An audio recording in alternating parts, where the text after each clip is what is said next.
Valspar Championship following his third round 69. In darts, Luke Littler is into the last 16 of the Belgian Open after a 6-2 win over Boris Krumchar, while in snooker, Ronnie O'Sullivan will play Tepchaya Unnu in the World Open final after O'Sullivan beat China's Wu Yis in the semi-final. That's O'Sullivan's 66th ranking final. In the NBA, the LA Lakers edged the Orlando Magic 105-104 with Luka Doncic scoring 33 points, while Shai Gilgeous-Alexander scored 40 points as the Oklahoma City Thunder beat Washington Wizards 132-111. It's all for now, we'll have more later. Latest sports news on Sunday. I'm Aidan Perkins. Looking ahead to the football action, it's a busy day in the Premier League. Well, it's also the Carabao Cup final. That's a 4:30 kick-off between Arsenal and Manchester City. Before that, Newcastle host Sunderland in the Tyne-Wear derby at St James's Park at 12. Aston Villa host West Ham at 2:15. Well, it's a huge match at the bottom between relegation threatened Tottenham and Nottingham Forest. That also starts at 2:15. Big match in Scotland as well, as the title race continues with Celtic going to Dundee United. That's at 12:30. In the Women's Super League, two matches. Brighton host Liverpool at 12 and Leicester face Aston Villa at 2:45. Moving on to tennis, Cameron Norrie is out of the Miami Open, losing in the second round against Alex Mickelson. He lost 7-5, 6-7, 6-4. Yannick Sinner, though, he began his Miami Open campaign with a 6-3, 6-3 win over Damir Zuzmur. Katie Boulter's run at the Miami Open in the women's side of things ended it round 3 as she lost 6-3, 7-5 to Karolina Muchova. In athletics, Josh Kerr has won gold for GB in the men's 3,000 metres at the World Athletics Indoor Championships in Poland. While in golf, Sun Jae Im has taken a 2-shot lead into the final round of the Valspar Championship following his third round 69. In darts, Luke Littler is into the last 16 of the Belgian Open after a 6-2 win over Boris Krumchar, while in snooker, Ronnie O'Sullivan will play Tepchaya Unnu in the World Open final after O'Sullivan beat China's Wu Yis in the semi-final. That's O'Sullivan's 66th ranking final. In the NBA, the LA Lakers edged the Orlando Magic 105-104 with Luka Doncic scoring 33 points, while Shai Gilgeous-Alexander scored 40 points as the Oklahoma City Thunder beat Washington Wizards 132-111. It's all for now, we'll have more later. Latest sports news on Sunday. I'm Aidan Perkins. Looking ahead to the football action, it's a busy day in the Premier League. Well, it's also the Carabao Cup final. That's a 4:30 kick-off between Arsenal and Manchester City. Before that, Newcastle host Sunderland in the Tyne-Wear derby at St James's Park at 12. Aston Villa host West Ham at 2:15. Well, it's a huge match at the bottom between relegation threatened Tottenham and Nottingham Forest. That also starts at 2:15. Big match in Scotland as well, as the title race continues with Celtic going to Dundee United. That's at 12:30. In the Women's Super League, two matches. Brighton host Liverpool at 12 and Leicester face Aston Villa at 2:45. Moving on to tennis, Cameron Norrie is out of the Miami Open, losing in the second round against Alex Mickelson. He lost 7-5, 6-7, 6-4. Yannick Sinner, though, he began his Miami Open campaign with a 6-3, 6-3 win over Damir Zuzmur. Katie Boulter's run at the Miami Open in the women's side of things ended it round 3 as she lost 6-3, 7-5 to Karolina Muchova. In athletics, Josh Kerr has won gold for GB in the men's 3,000 metres at the World Athletics Indoor Championships in Poland. While in golf, Sun Jae Im has taken a 2-shot lead into the final round of the Valspar Championship following his third round 69. In darts, Luke Littler is into the last 16 of the Belgian Open after a 6-2 win over Boris Krumchar, while in snooker, Ronnie O'Sullivan will play Tepchaya Unnu in the World Open final after O'Sullivan beat China's Wu Yis in the semi-final. That's O'Sullivan's 66th ranking final. In the NBA, the LA Lakers edged the Orlando Magic 105-104, with Luka Doncic scoring 33 points, while Shai Gilgeous-Alexander scored 40 points as the Oklahoma City Thunder beat Washington Wizards 132-111. It's all for now, we'll have more later. Latest sports news on Sunday. I'm Aidan Perkins. Looking ahead to the football action, it's a busy day in the Premier League. It's also the Carabao Cup final. That's a 4:30 kick-off between Arsenal and Manchester City. Before that, Newcastle host Sunderland in the Tyne-Wear derby at St James's Park at 12. Aston Villa host West Ham at 2:15. Well, it's a huge match at the bottom between relegation threatened Tottenham and Nottingham Forest. That also starts at 2:15. Big match in Scotland as well, as the title race continues, with Celtic going to Dundee United. That's at 12:30. In the Women's Super League, two matches. Brighton host Liverpool at 12 and Leicester face Aston Villa at 2:45. Moving on to tennis, Cameron Norrie is out of the Miami Open, losing in the second round against Alex Mickelson. He lost 7-5, 6-7, 6-4. Yannick Sinner, though, he began his Miami Open campaign with a 6-3, 6-3 win over Damir Dzumhur. Katie Boulter's run at the Miami Open in the women's side of things ended it round 3 as she lost 6-3, 7-5 to Karolina Muchova.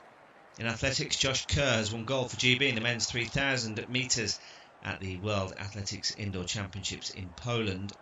While in golf, Sun Jae Im has taken a 2-shot lead into the final round of the Valspar Championship following his third round 69. In darts, Luke Littler is into the last 16 of the Belgian Open after a 6-2 win over Boris Krumchar. While in snooker, Ronnie O'Sullivan will play Tepchaya Unnu in the World Open final after O'Sullivan beat China's Wu Yis in the semi-final. That's O'Sullivan's 66th ranking final. In the NBA, the LA Lakers edged the Orlando Magic 105-104, with Luka Doncic scoring 33 points, while Shai Gilgeous-Alexander scored 40 points as the Oklahoma City Thunder beat Washington Wizards 132-111. It's all for now, we'll have more later. Latest sports news on Sunday. I'm Aidan Perkins. Looking ahead to the football action, it's a busy day in the Premier League.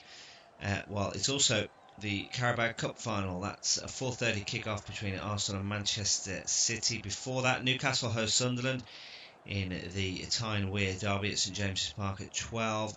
Aston Villa host West Ham at 2:15. Well, it's a huge match at the bottom between relegation threatened Tottenham and Nottingham Forest. That also starts at 2:15. Big match in Scotland as well, as the title race continues, with Celtic going to Dundee United. That's at 12:30. In the Women's Super League, two matches. Brighton host Liverpool at 12 and Leicester face Aston Villa at 2:45. Moving on to tennis, Cameron Norrie is out of the Miami Open, losing in the second round against Alex Mickelson. He lost 7-5, 6-7, 6-4. Yannick Sinner, though, he began his Miami Open campaign with a 6-3, 6-3 win over Damir Dzumhur. Katie Boulter's run at the Miami Open in the women's side of things ended it round 3 as she lost 6-3, 7-5 to Karolina Muchova. In athletics, Josh Kerr has won gold for GB in the men's 3,000 metres at the World Athletics Indoor Championships in Poland. While in golf, Sun Jae Im has taken a 2-shot lead into the final round of the Valspar Championship following his third round 69. In darts, Luke Littler is into the last 16 of the Belgian Open after a 6-2 win over Boris Krumchar. While in snooker, Ronnie O'Sullivan will play Tepchaya Unnu in the World Open final after O'Sullivan beat China's Wu Yis in the semi-final. That's O'Sullivan's 66th ranking final. In the NBA, the LA Lakers edged the Orlando Magic 105-104, with Luka Doncic scoring 33 points, while Shai Gilgeous-Alexander scored 40 points as the Oklahoma City Thunder beat Washington Wizards 132-111. It's all for now, we'll have more later. Latest sports news on Sunday. I'm Aidan Perkins. Looking ahead to the football action, it's a busy day in the Premier League. It's also the Carabao Cup final. That's a 4:30 kick-off between Arsenal and Manchester City. Before that, Newcastle host Sunderland in the Tyne-Wear derby at St James's Park at 12. Aston Villa host West Ham at 2:15. Well, it's a huge match at the bottom between relegation threatened Tottenham and Nottingham Forest. That also starts at 2:15. Big match in Scotland as well, as the title race continues with Celtic going to Dundee United. That's at 12:30. In the Women's Super League, two matches. Brighton host Liverpool at 12 and Leicester face Aston Villa at 2:45. Moving on to tennis, Cameron Norrie is out of the Miami Open, losing in the second round against Alex Mickelson. He lost 7-5, 6-7, 6-4. Yannick Sinner, though, he began his Miami Open campaign with a 6-3, 6-3 win over Damir Dzumhur. Katie Boulter's run at the Miami Open in the women's side of things ended at round 3 as she lost 6-3, 7-5 to Karolina Muchova. In athletics, Josh Kerr has won gold for GB in the men's 3,000 metres at the World Athletics Indoor Championships in Poland. While in golf, Sun Jae Im has taken a two-shot lead into the final round of the Valspar Championship following his third round 69. In darts, Luke Littler is into the last 16 of the Belgian Open after a 6-2 win over Boris Krumchar. While in snooker, Ronnie O'Sullivan will play Tepchaya Unnu in the World Open final after O'Sullivan beat China's Wu Yis in the semi-final. That's O'Sullivan's 66th ranking final. In the NBA, the LA Lakers edged the Orlando Magic 105-104 with Luka Doncic scoring 33 points, while Shai Gilgeous-Alexander scored 40 points as the Oklahoma City Thunder beat Washington Wizards 132-111. It's all for now. We'll have more later. Latest sports news on Sunday. I'm Aidan Perkins. Looking ahead to the football action. It's a busy day in the Premier League. Well, it's also the Carabao Cup final. That's a 4:30 kick-off between Arsenal and Manchester City. Before that, Newcastle host Sunderland in the Tyne-Wear derby at St James's Park at 12. Aston Villa host West Ham at 2:15. Well, it's a huge match at the bottom between relegation threatened Tottenham and Nottingham Forest. That also starts at 2:15. Big match in Scotland as well, as the title race continues with Celtic going to Dundee United. That's at 12:30. In the Women's Super League, two matches. Brighton host Liverpool at 12 and Leicester face Aston Villa at 2:45. Moving on to tennis, Cameron Norrie is out of the Miami Open, losing in the second round against Alex Mickelson. He lost 7-5, 6-7, 6-4. Yannick Sinner, though, he began his Miami Open campaign with a 6-3, 6-3 win over Damir Dzumhur. Katie Boulter's run at the Miami Open in the women's side of things ended at round 3 as she lost 6-3, 7-5 to Karolina Muchova. In athletics, Josh Kerr has won gold for GB in the men's 3,000 metres at the World Athletics Indoor Championships in Poland.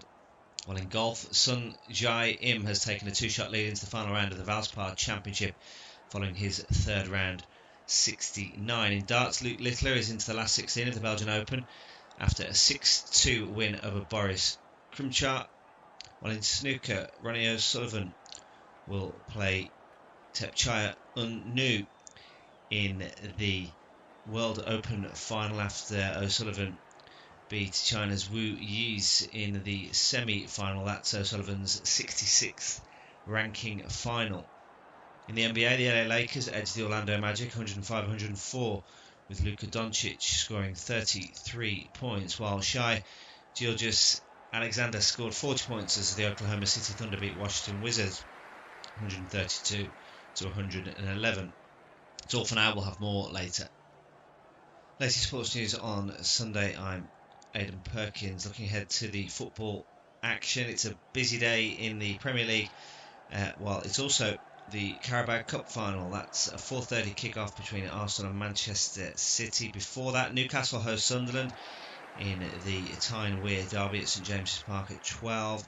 Aston Villa host West Ham at 2:15. Well, it's a huge match at the bottom between relegation threatened Tottenham and Nottingham Forest. That also starts at 2:15. Big match in Scotland as well, as the title race continues with Celtic going to Dundee United. That's at 12:30. In the Women's Super League, 2 matches. Brighton host Liverpool at 12 and Leicester face Aston Villa at 2:45. Moving on to tennis, Cameron Norrie is out of the Miami Open, losing in the second round against Alex Mickelson. He lost 7-5, 6-7, 6-4. Yannick Sinner, though, he began his Miami Open campaign with a 6-3, 6-3 win over Damir Dzumhur. Katie Boulter's run at the Miami Open in the women's side of things ended at round 3 as she lost 6-3, 7-5 to Karolina Muchova.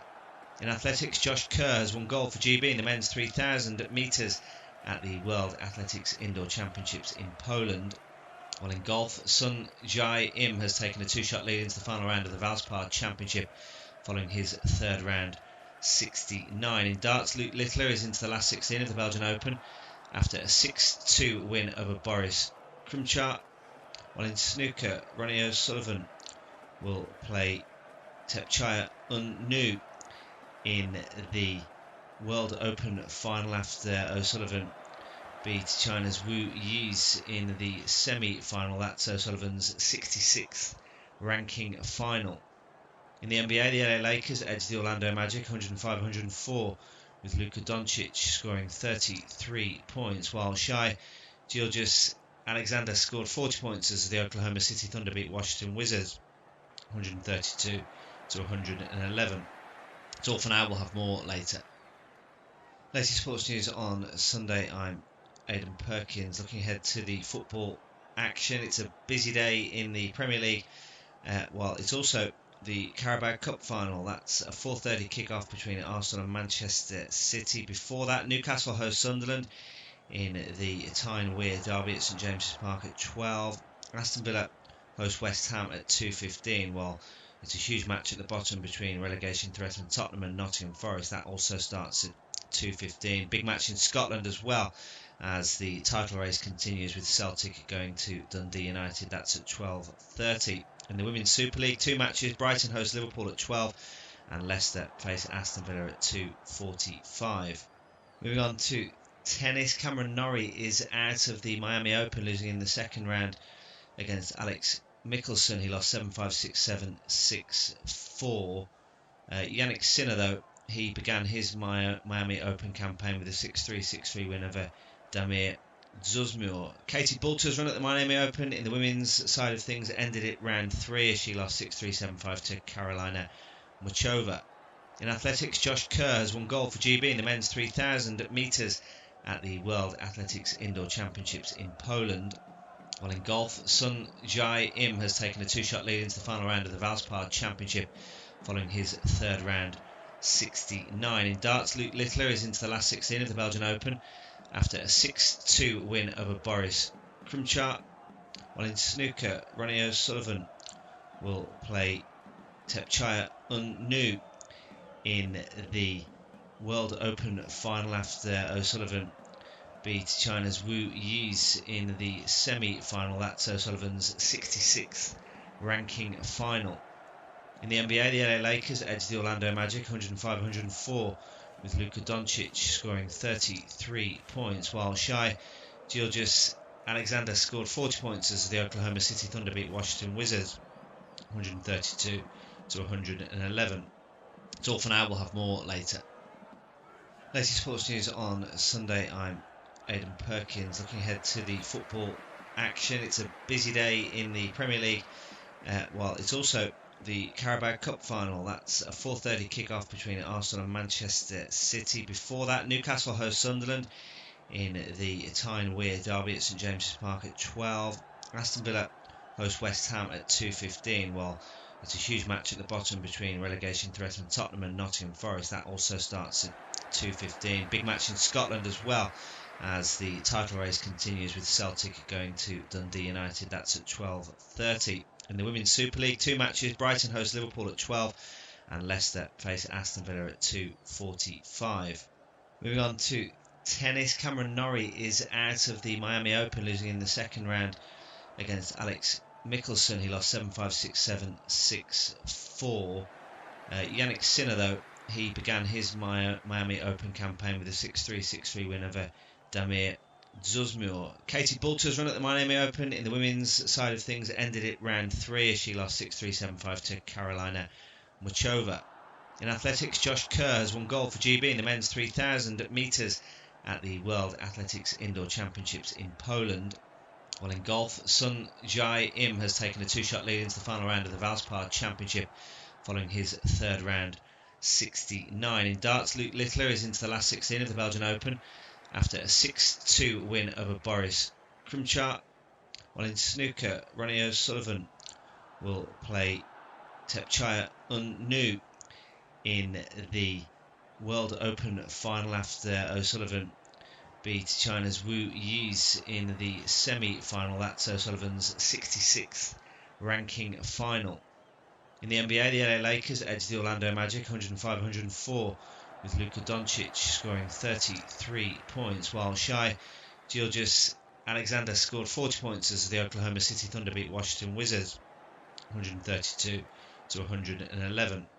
It's all for now, we'll have more later.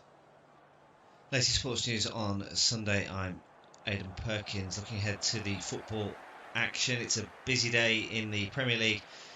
Well, it's also the Carabao Cup final. That's a 4:30 kick-off between Arsenal and Manchester City. Before that, Newcastle host Sunderland in the Tyne-Wear derby at St James's Park at 12.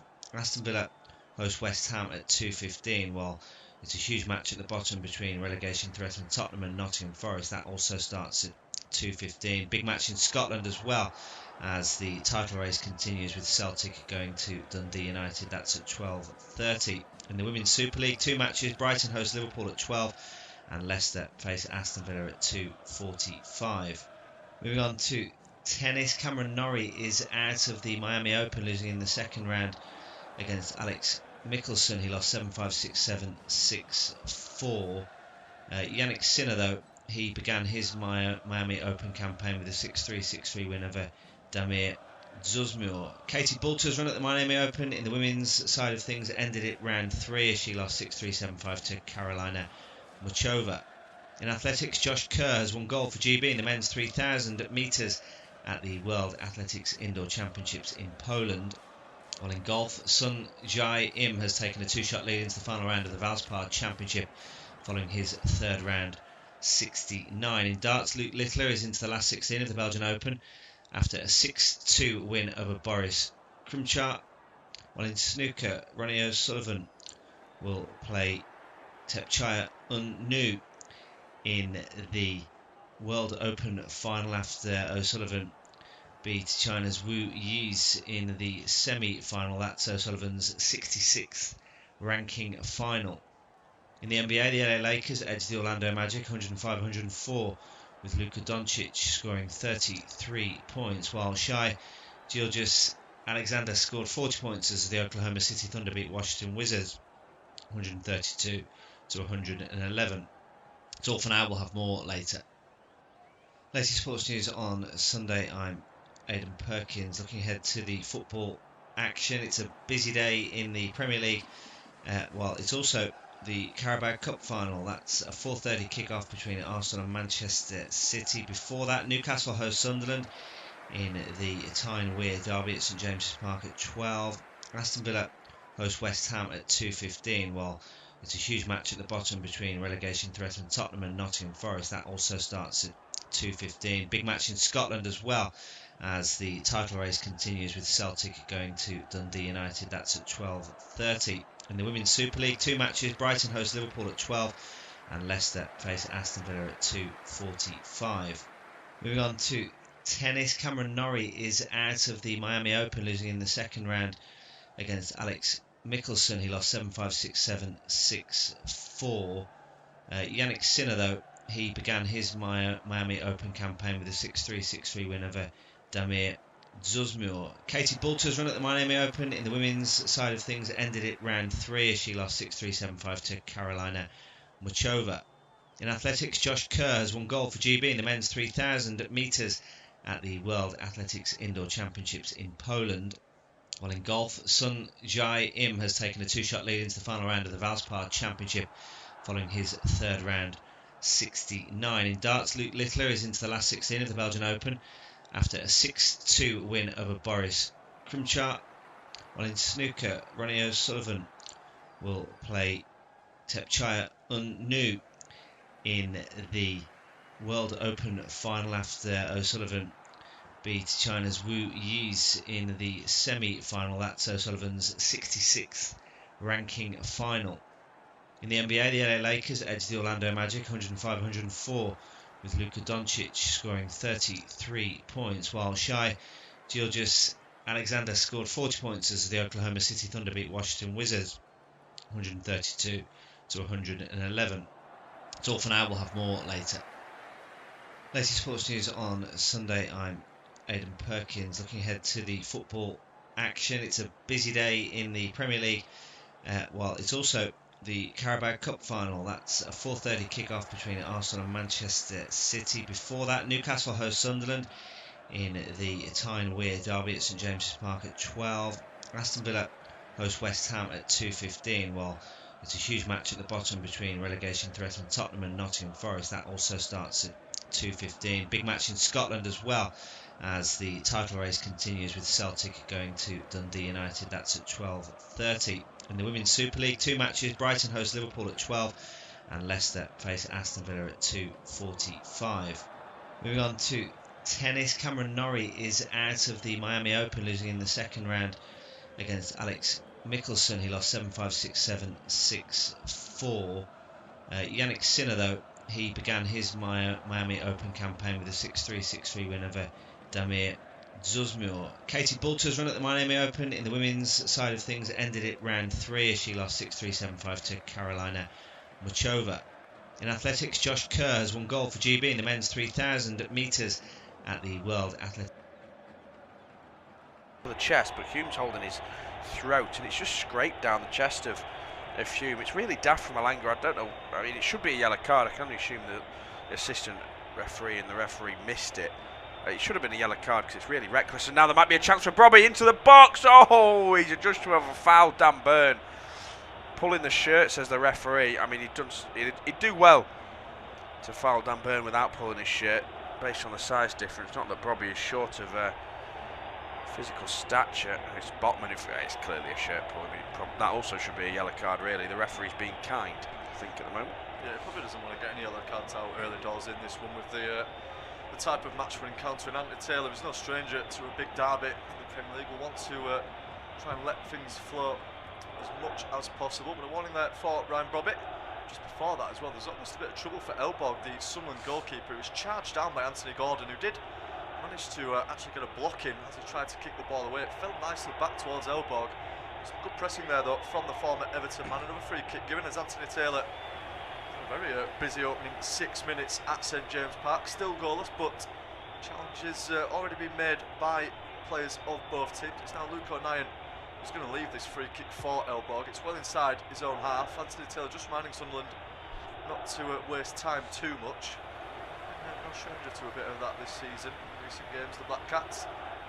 Elborg now will eventually take this free kick. He's as long as he can. Anthony Taylor is now going to cross towards the sideline. I'm not sure what it's for. He's calling over Jason Tyndall, Newcastle assistant coach, and I assume he's the Sunderland assistant manager as well. So, I mean, we knew Anthony Taylor was going to be busy, but he's been pretty much the centrepiece so far. Yeah, indeed. He's had more to do than any of the players so far. Not sure if that'll look to change. Hopefully it will. We want the action to be all the plays, of course. Yeah, good ball forward eventually from Elborg. Diarra got a touch, but it's sent out of play by Ramsey for a throw-in.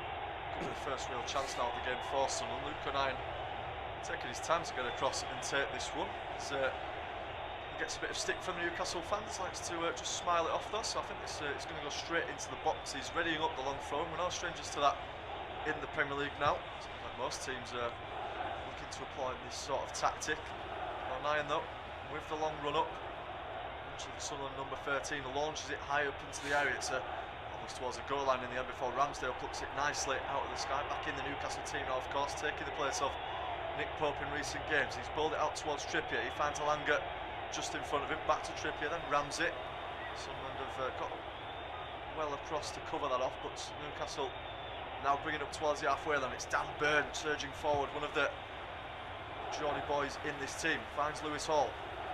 Plays it back towards Byrne, who's continued his overlapping run. Xhaka gets there. Byrne slides in with the tackle. It comes off of Xhaka last. Byrne wants a corner. He's not going to get it though. He has actually in the end. I'm not sure who it came off last. We'll just see the close-up replay now. Byrne slides in really nice. It definitely comes off of Xhaka last.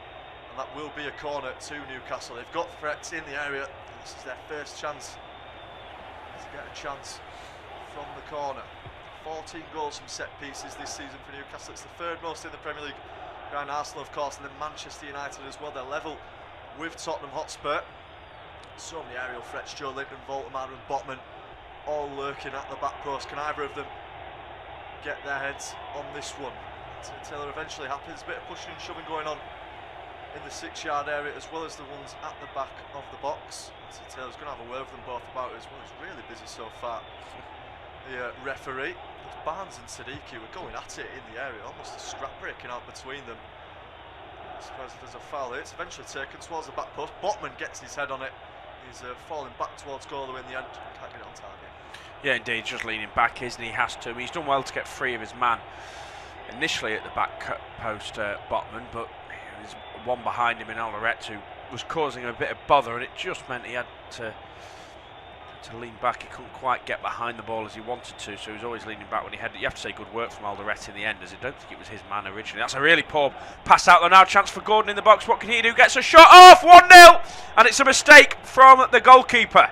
Yeah, it's a shocker from Sunderland. It's Luke O'Nien, I think, actually. They just play it short, and I've no idea why. There's Newcastle players up there in the box.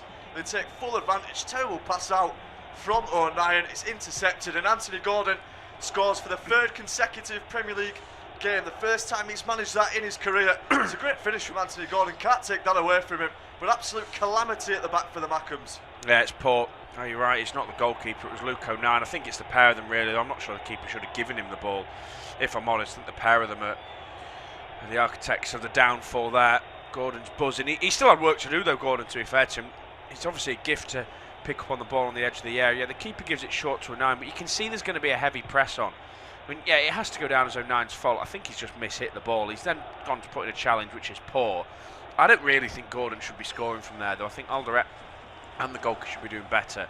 I've no idea what O'Nien's thinking, but the fact they've taken that short in the first place, I wouldn't necessarily blame the keepers. It's obviously instruction from the manager and perhaps the more senior players out there as well to go short, but it's clear that Newcastle are going to put a heavy press on them. I'd just lump that long, to be honest, from a goal kick.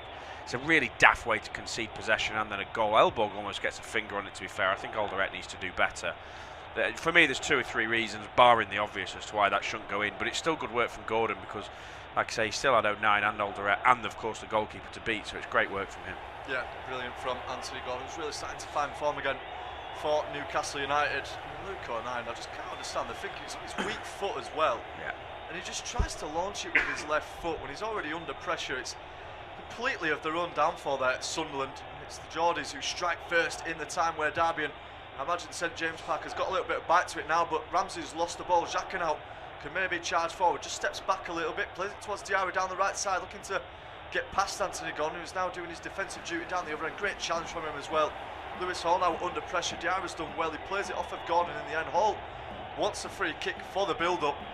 He's not going to get it though. Sunderland have themselves a throw-in just by the corner flag, so a chance now for Reggie Lebrie's team to try and strike back almost immediately after Newcastle take the lead. Just looking at what that does for the table now. So Newcastle back up into 9th position in the Premier League, bearing down on those European places. 3 points off of Chelsea now, lost 2-0 at Everton last night. O'Nien launched it towards an near post, easy head away for Voltemade. Now back into the area from Xhaka. It's for everyone though in the end, and it's going out for a goal kick. Xhaka left frustrated by that one. Leisure to be now sat back on his bench, and the plan for Sunderland now, we've just got to try and weather this storm. We're not there, of course, we can't hear the audio, but as I said, James Park is going to be an absolute bear pit. Yeah, we're absolutely rocking right now, won't it, with the home fans who are desperate for a win in this after the disappointment, excuse me, from the reverse fixture earlier on in the season. But it's a great start for Newcastle, 1-0 up, and you wouldn't say they'd been the better team. Neither team had been terrific. Like we say, they'd been quite stop-start with Anthony Taylor blowing his whistle more times than there'd almost been passes into the final third. It doesn't look great statistically though for Newcastle. They have lost 19 points from winning positions this season. Meanwhile, Sunderland have won 16 from losing positions. Yeah, only Aston Villa have got more points from losing positions this season than Sunderland. So they've got the belief, they've got character in this team. That's a great ball towards the right for Trippier. His ball down the line though, it's just too heavy in the end, and Sunderland could come back up the other end. Brobby though, challenged well by Botman. I mentioned a few moments ago as well that Everton beat Chelsea 2-0 last night. It's actually 3-0 of course at the Hill Dickinson Stadium. What a shame, mate. For the Toffees. Sunderland though, with this throwing out in line with the 18-yard box, they're moving closer towards the corner flag with it though. It's riling up that part of St James Park. Not a fan sat down on their seats at the moment. Until it's got all the markings of a classic Tyne-Wear derby. Full intensity so far in the opening 13 and a half minutes. It's 09 though, with this long throw-in, looking to amend for that error a few moments ago. Headed back out though for another throw-in. This time it's Byrne who's underneath it. So 09 again has got to go over towards that corner of the stadium. Big moment in it for Dan Byrne. He's had so many huge moments already in a Newcastle shirt. Getting the chance to play against their biggest rivals at his home stadium. 09 takes the long run up. Again, the long throwing comes in. It's Byrne underneath it. One more though. Anthony Elanga gets his clearance on it straight to Xhaka. 09 again. Heavy touch, but still finds Xhaka. First time ball comes in. Joe Linton with the clearance. Only as far as Chris Rego. However, there is a foul in the area. It's Botman who's gone down this time. And at the moment, Dan Byrne doing a great job. He's getting underneath pretty much everything. Yeah, he's doing really well at the moment. Dan Byrne. He's had his critics this season. I don't think it's quite been his best season for Newcastle. Of course, they'll want to find some form towards the end of the season for more than one reason. With England's World Cup hopes, he's firmly in the squad, but whether he'll have a starting place is probably what's up for contention. But now had a really good opening 15 minutes in this one. Yeah, certainly is. That's a great ball for as well. And Barnes is taking it down on the left wing, finds Baltimore. He's looking to use his footwork. He finds Harvey Barnes as well. This is a good attack so far from Newcastle. Barnes plays it in towards the centre. Siddiqui comes across to cover it though.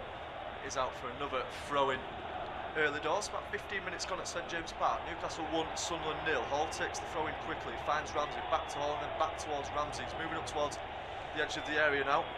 Goes inside towards Kieran Trippier. He'll float one towards the back post where Byrne's going to look to get underneath it. Not the greatest clearance from Treyhu. Byrne takes it a bit more central, finds Elanga, back to Byrne. Good triangle open up between those two and Joe Linton before he eventually passes the ball out of play. Draws a claim though from the Newcastle fans. They're really happy how the team have started in this game. Full intensity from them so far. His attacking capabilities as well now. On the right hand side for a change as well. We used to see him pop up on the left, but he's getting himself over on the other side. Sunderland will have themselves another throw, and it's not all they've had so far, just these throw-ins to try and get the ball forward. Nothing for Aaron Ramsdale to really do so far in this game. Joe Linton with a bit of a mistake there though, and Talby can try and get away down the left side. Good touch inside for Brobby. Trippier comes in full-blooded with the challenge. He's just about missed the ball and the man though.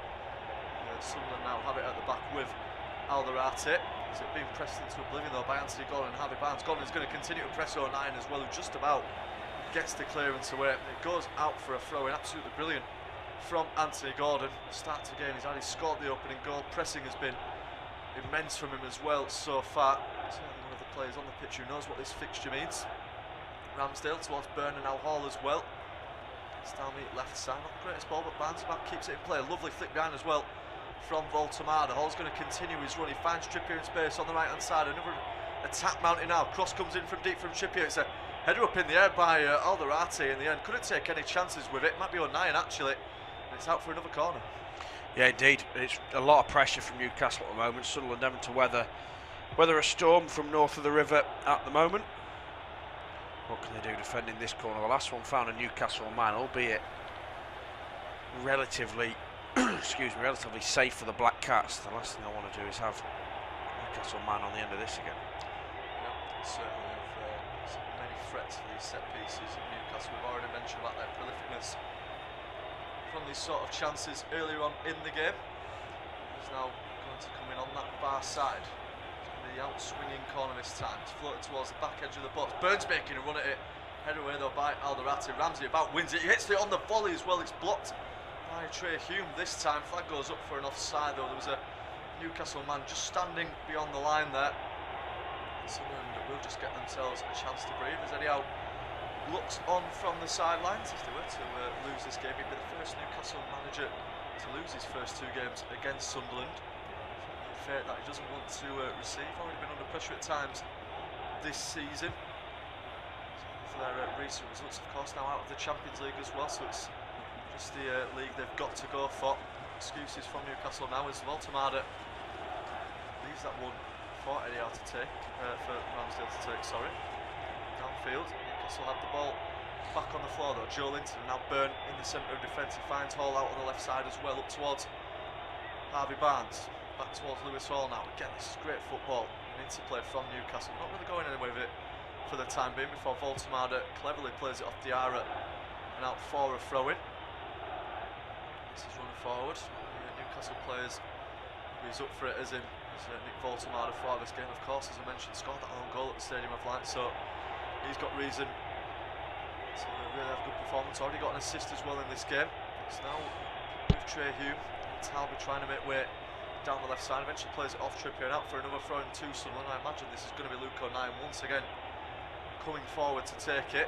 Talbot leaves it for the Sunderland centre-back. They're going to get the players forward again now. Not really created anything from open play so far in this game, Sunderland. From the set pieces as well, really, but it's their only avenue of getting up the pitch as it stands. So it's O'Nien again who's leaning back on the advertisement boards. Darren Bobby waiting in as it's gone towards the near post. Trippier goes down under a challenge as well, and that will be a free kick, a needless foul there in the box. Yeah, it's silly really. From Hume, who's not started terrifically, but well, Sunderland can only get better. They've been poor in this first half. They've really had nothing going forward bar the Bobby chance in the box where he gave away a silly foul. But they've been less than impressive, and those away fans who haven't had far to travel, of course, in the Tyne-Wear derby, are yet to have really anything to cheer about. Yeah, it's been a poor start for them in this one. About 20 minutes gone at St James Park, and they're still trailing by a single goal to nil now. Sunderland. It's played long this time. Voltemade goes up for it with Alderati. It's the Sunderland man who wins it. And they've got the ball back on the floor now. Xhaka for Diarra. Now back towards Luke O'Nien, being pressed again by Anthony Gordon. Ball forward intercepted by Byrne, who can only head it into the path of Chris Rigg. Now towards Lewis Hall out on the left side. He's surely pushed over there by Brian Bobbitt. So not happy with the decision from Anthony Taylor, but it's a fairly obvious foul there from the Sunderland number 9, who's anything to go off so far in this game. He's feeding off of scraps at the moment.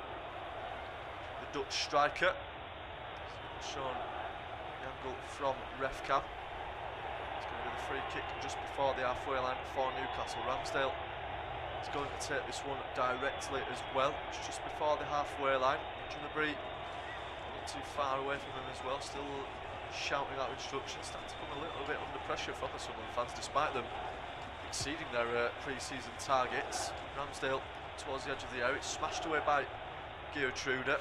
Trippier then picks it up on the halfway line, goes back towards Ramsdale. Newcastle again just getting the chance to reset.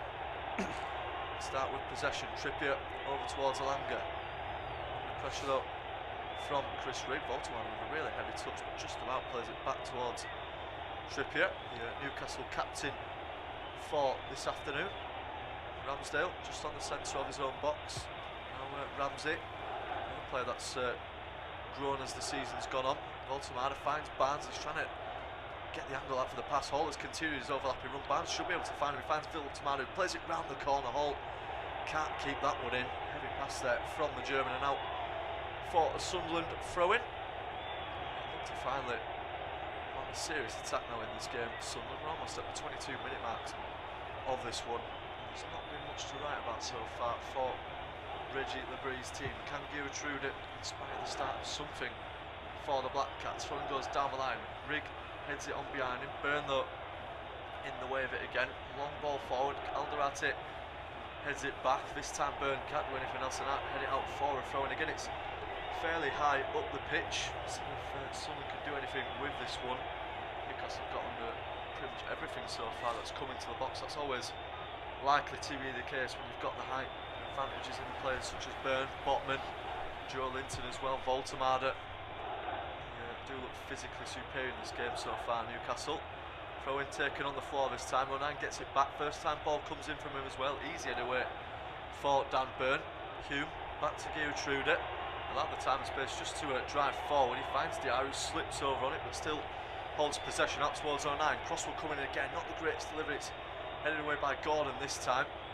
Out towards Hugh. Good ball inside. Siddiqui. 1-2 played.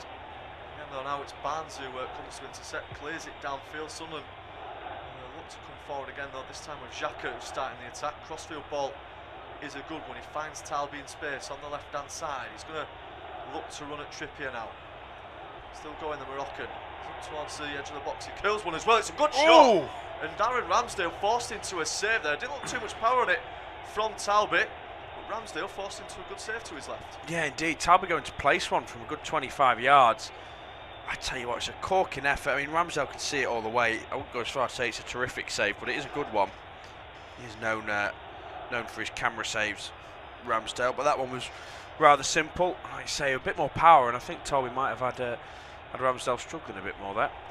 Certainly could have done. They've got themselves a corner though now. Sunderland. Xhaka to take it. It's high up towards the back of the box, but back across goal. Brobby's underneath it. Newcastle haven't got it clear. There's the shot on the edge of the area for Chris Rigg, and he just couldn't keep it down in the end. But Sunderland starting to look a little bit better in this game. We are past the halfway point though of this first half, and it's Newcastle who hold the advantage so far in the Tyne-Wear derby. Anthony Gordon with the early goal, and it's now Kieran to take you through to half time. Yeah, thank you, Josh. So it's been, as I mentioned, a pretty poor first 24 minutes really for the Black Cats. Certainly wanting to have done better so far. Gordon with the goal that's made the difference. Newcastle 1, Sunderland 0. Just take a look at the stats so far. Newcastle have had 62% of the ball. Just the one shot for Sunderland. That's obviously not up to date. We've just seen them have two, or have a second I should say, one of which is on target. 4 shots already for Newcastle, just the one of real note though. I'd say one shot of real note for both sides, to be honest. Take a look at the goal again.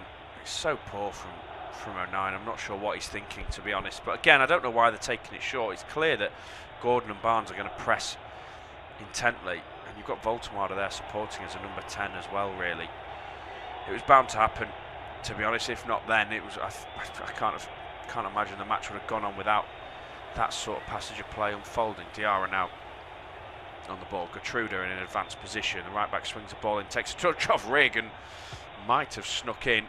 Ramsdale has to get in the way of it. Gets Newcastle going quickly. Joe Linton, Voltemade. Space for Harvey Barnes if he can play the right ball, but it's poor from the German midfielder, as he is today, playing as a number 10 really.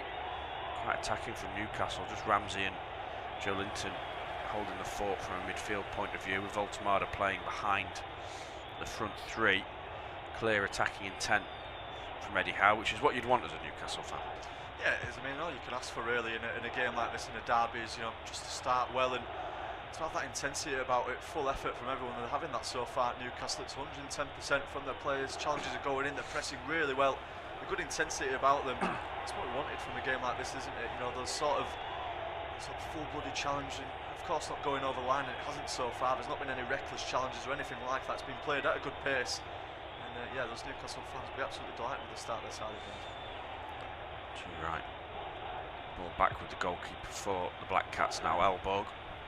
He'll be disappointed in the part he played, I think, in that goal that was conceded. He got a fingertip on it as well. Brobby's now got the ball up in physical battle with Botman. What can he do? 30 yards out, looks to line up a shot, tries to drive forward. Good tackle though from Ramsey. So that's going to be a key battle, I think, that we've seen once or twice now. Brobby up against both centre halves. He seems to have the better physically of Botman on that occasion. Had to foul Dan Burn though, or had to foul Botman before, I should say, to get the better of him. I think I know which centre half I'd target for a physical battle, that's for sure. Lovely work from Trippier, puts the ball through Tolby's legs, then plays an awful ball over the top, looking for Harvey Barnes, but Gertruda's let him off by heading the ball out for a corner. He's not even under pressure there, Gertruda. Poor, Sunderland just really causing their own problems in this match. It's wonderful from Trippier, then you're right, he doesn't follow it up with a great pass. It's ambitious. Barnes isn't even really pressing Gertruda. That should be a simple header back towards Elborg, and he's somehow put it out of play for a corner. They're just not managing this occasion well at the moment, Sunderland. They're letting the Newcastle fans get on top of them with these sort of mistakes. It's riling them up. It's just going one way. Newcastle now with another corner. A chance to get the ball in. They're fairly successful through one of these so far, so we're looking to do it again from this sort of set piece. It's going to be Trippier to whip the ball in, floats it towards the back post. Botman's up for it, so's Byrne.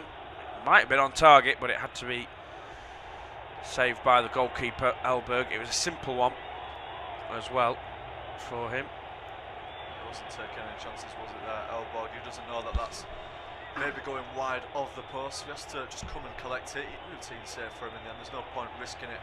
They're playing it out from the back now. Sunderland. Newcastle press is so intense, and they might have lost the ball. Now Gordon on it.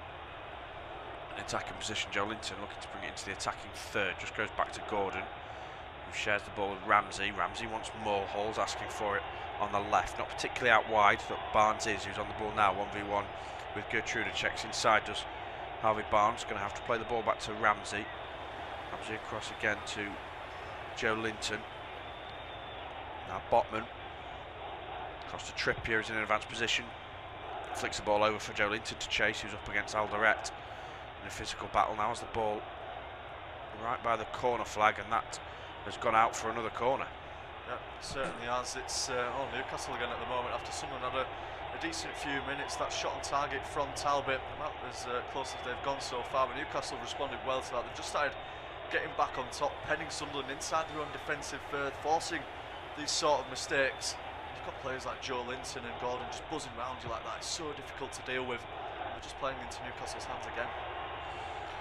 Going to be an opportunity then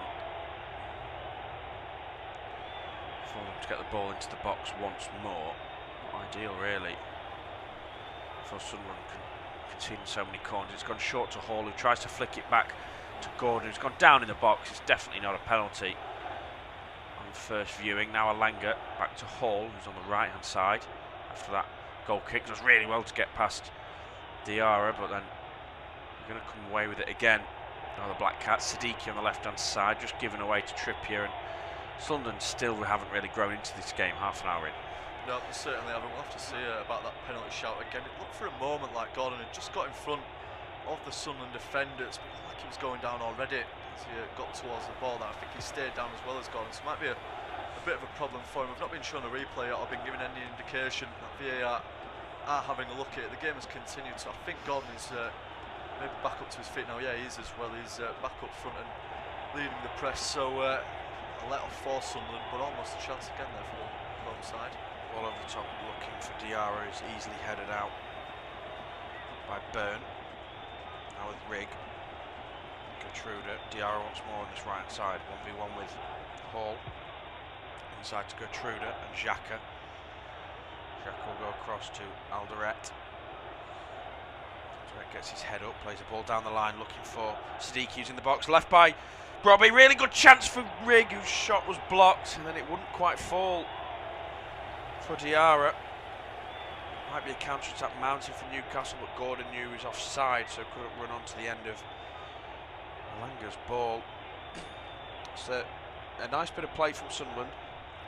It was, and almost a chance there for Chris Rigg, the Sunderland Youth Academy graduate as well. I mean, what would it mean for him to score in this game against Newcastle? It almost just fell for him nicely in there, but crucial bit of defending just to stop it. We're finally going to see a replay of this challenge for Gordon. Never a penalty. He's already going down, he's fishing for it, isn't he? Yeah, he's hopeful for Gordon. He might have, I think he's offside as well actually. His whole pokes the ball through, so even if it was a foul, I don't think it would have been given as a penalty. Gordon comes from an offside position, so yeah, in the end, no discussion about that.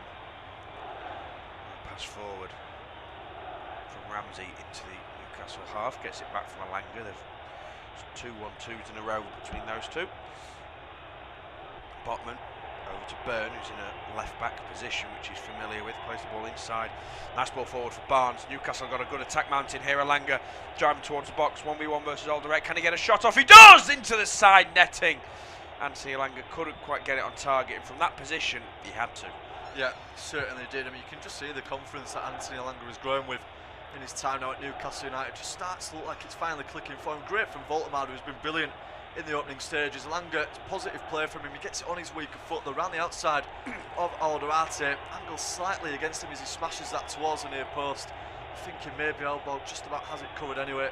Good effort though again from Newcastle. Sunderland now, we're going to take it short from the goal kick once more. Yep. Being brave or stupid, and it's stupid yet again. Not as stupid as it was last time, but Elbow just kicked it straight out of play.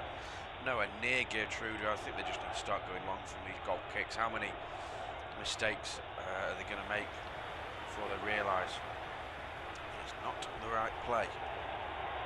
33 minutes on the clock, 12 minutes left of regular time. It's likely we'll get 2 or 3 added on in this first half for goal celebrations and other minor stoppages. Good pressure from Brobby up against Botman. He's excuse me, some pressure on to cause the ball to go out for a throw-in. Pictures focus on this goalkeeper Elborg, who's not had a confident start. He's made 2 simple saves, really, from a couple efforts, which seems part of the downfall led to the first goal. It's actually a goal kick, pardon, for Newcastle. Excuse me, it looked like it had gone out for a throw-in, but Brobby didn't do enough to keep it within the lines of the pitch.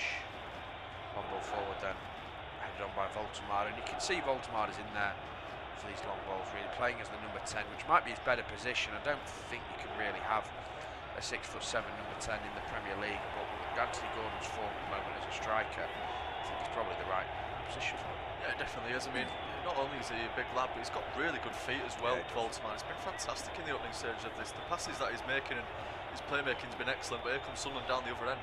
Chance to break, just slowed up slightly by Brobby, who goes inside to Diarra. Across to Talby. Talby gets his head up and thinks about sending it over to Sadiq, who's now on the right hand side. Ball into the box for Hume. Hume plays it over to Diarra, but it's a really poor pass from Diarra. So poor in that part of the pitch. Someone trying to box Newcastle in. Barnes inside the defensive third. Joelinton now has a bit of space. Gertrude annoyed that Joelinton has so much time after that attempted press. Trippier down the line for a Langer. Alderweireld going to get there though. Keeps it in play as well. Does really well. Paraguayan centre half. Excuse me, infield for Hume. Siddiqui on the ball once more, forward to his teammate. Driving forward is Siddiqui. Burns come out from midfield, goes to ground. That I don't think will quite be a foul, and that's a shocking ball from Tolby. Really well kept in by Rigg, if he has kept it in, which he has. No, the referee's changed his mind. That'll be a goal kick. I was going to say, I thought they'd all just gone to sleep there and not even played to the whistle. That was really risky from Newcastle. They were just at walking pace. It did look like it had gone out quite easily in the end, as Chris Rigg tried to hook that ball back across goal. They just can't really get anything going, can they, Sunderland? They don't look convincing at all going forward. They've got some good attacking plays in there, but they've just not been able to stamp their mark on it. That's good play from Malanga. It's through the legs of Hume, but again, Alderweireld doing well just to clean it up. Good feet in midfield again from Siddiqui, but he's going from one dead end to another. Joelinton on the ball now for Newcastle. Byrne, he's going to drive the ball into the Sunderland half. Hall, now Barnes on the left hand side. What can he do? Always wants to check in on that right foot, and he has. Back onto his left up against Gertrude. Hall back to Ramsey. Ramsey infield to Voltemar. Newcastle quite happy to be patient on the ball. There is a press from Sunderland, but it's not particularly intense. No, it isn't really. It's sort of disjointed, isn't it? Players aren't really sure of what moments to press. Brobby's trying to do as much as he can, but he's not really been backed up that much. By like Diarra, Siddiqui and Talby as well. It's all too disconnected as Barnes now charges down the left wing. To get the ball in from his left foot. That's surely a foul from Gertrude. It definitely is. Just kicks the shins of Barnes. It's one of the simplest decisions Anthony Taylor will have all day. Yeah. So what Gertrude is really complaining about. He's actually missed the ball. He should have got the ball. It should have been a clean tackle. He's actually missed the ball. It's, you know, there's 2 types of poor defending. There's just fouling your man. It's actually missing the ball. That was shocking from Gertrude. I'd ask for a yellow card if I was his coach for that. Deserves it for the challenge. Just for missing the ball. Out the shins, doesn't it? It's all for Barnes if he's not wearing any shin pads. Thankfully, he is not. They've got themselves another set piece chance. It's closer in the corner as well. It's in a dangerous area. If they can get the right whip and pace onto this one again with the aerial threats Newcastle have got, would not be surprised to see the likes of Dan Byrne getting underneath this one. Trippier and Hall are stood over. It looks like it's going to be left for Trippier, so it'll be in swung. Line Sunderland line is behind the ball. They're well inside the 6-yard box of the Black Cats, who are sporting blue today, of course. So Trippier stood over it. Left arm in the air, goes towards the box. Deary, deary me. It's gone straight over the goal. It's so poor from Trippier. It's not a shot, it's not a cross. It's 3 points. Yeah, I'm not sure what he's actually going for really there, Trippier. I'm not sure if he's trying to go didn't have for enough goal. power for a shot, did it? Yeah, it just looked like he was sort of caught in two minds at the last moment as he kicked the ball. No one is going to get on the end of that. Not sure if he's going towards the far post looking for a defender, or if he's trying to catch Elborg out at the near post. Poor delivery there from Trippier, who's usually much better on set pieces. A couple of headers from Newcastle get the ball going back in the right direction. Sunderland can't have any passage of possession. I'd be surprised if they had the ball for more than 10 or 12 passes really. Now Gordon on the left hand side, what can you do? Brilliant challenge from Xhaka, showing intent, screaming at his teammates as well. The fact that he had to drop into that right back position to cover Gordon is a sign of poor organisation really, and as the captain he's trying to tell his teammates that he shouldn't have to cover that. If anything, he should have to drop in as a centre half and a 9, or Eldoret should move over. No idea where Gertruda was, too busy watching Harvey Barnes, I imagine. It's another corner then for Newcastle. Trippier whips this one in from the right hand side, and Elborg went for it and then was blocked seemingly by his own teammate, I think. He's very lucky that there was no Newcastle man on it. It's rolled all the way out for another goal kick. It's just not settled at all, has it, the Swedish goalkeeper in this one? He looks a little bit nervous that he thinks about coming for it. He sort of gets a little bit of a punch, then realises no one's probably going to get there. If someone's arriving at the back post, though, that could be an easy tap in for him. Of course, in place of the injured Robin Roos, you can tell they miss him at the back, don't they? So a much better team when he's there, much more assured. It's quite worked out for him. Could have an attack or not. Probably another physical battle with Botman. This time he's won it legally. It's a free kick. Once the advantage is over, Tolby's got space now on the far side. What can he do? Gets a shot across. I think it was a shot. Well, they ended up p-rolling. It looked mishit, easily cleared away in the end by Hall, who was coming across. It's now all the way back with Elborg as we reach the 40-minute mark. Newcastle 1, Sunderland 0. 5 minutes left of regular time in this first half, plus whatever the referee decides to add on. Chris Rigg on the right hand side. Are Sunderland going to finish the half with a bit of momentum? On top for now. Ball into the box looking for Brobbery. He's just holding up his teammate. He's done really well actually to try and chest that down to his teammate. Ball back to Xhaka is loose, but he's done well to find 09 and then keep the ball ahead of Gordon, who's scrambling a bit like a puppy at the moment to try and win that ball back. Siddiqui across to Diarra. Now the space on the left hand side for Tolby. Back to Diarra, who plays a ball looking for Brobby, but it's easily intercepted by Ramsey, which gives Newcastle a chance to get back on the ball after a little bit of smart play from Sunderland. No, that's not smart from Joe Linton. Late challenge from Xhaka. But now Newcastle have a bit of a break on. Voltemada charging forward. What can he do? He's got players left and right. Lewis Hall to the left. Plays a low ball into the box. Cleared by Eldoret. Wasn't the best ball from Hall, but did cause some danger. I think he does about as well as he can with it, really. The ball from Voltemada either comes a little bit later. Takes him a bit too wide, doesn't it? For Lewis Hall, who's got a fantastic left foot on him. Again, though, this right-hand side for Sunderland has got so many problems. I mean, the right back is Gertrude, who's playing a little bit out of position. He's usually more of a centre midfielder. And Lewis Hall is just getting so much space down that left side. You cannot let a player like him have that much time and space down the left side. It's going to be punished at some point. This time Hall can't quite get the whip he wants on it. He's now got this throw in to take instead. Yeah, Hall lining up for the throw-in, chatting with some teammates who are warming up as well. Looks like Miley, Chow, Willock, amongst others. So Hall, ball long through into the box, it's flicked on. Great touch and turn from Voltemada. His shot's blocked though.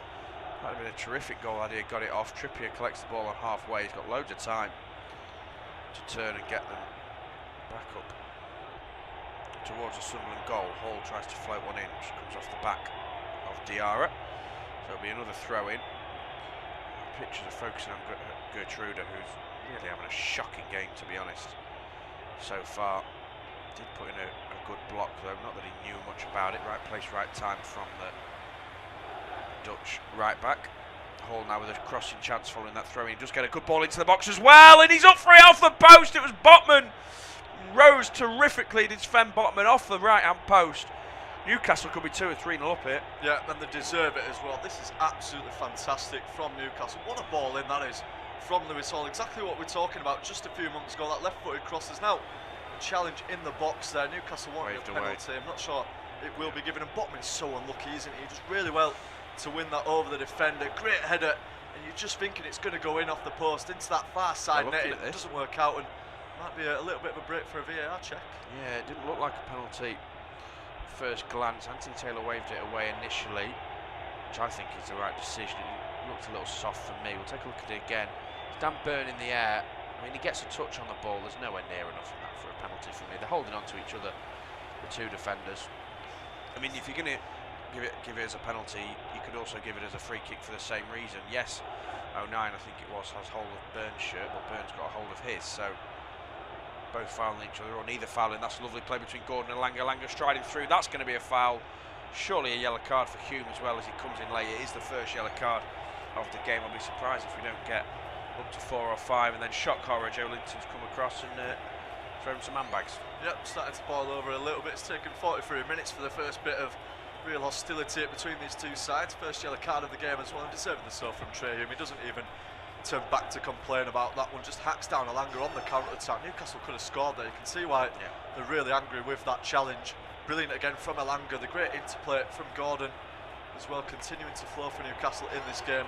Wow, that Joe Linton, whenever he gets a chance, he's going to be steaming into something like that. Might even pick up a booking himself for it. He'll definitely do it at some point in this game. But more crucially, into stoppage time, and Newcastle have got a great chance for a free kick.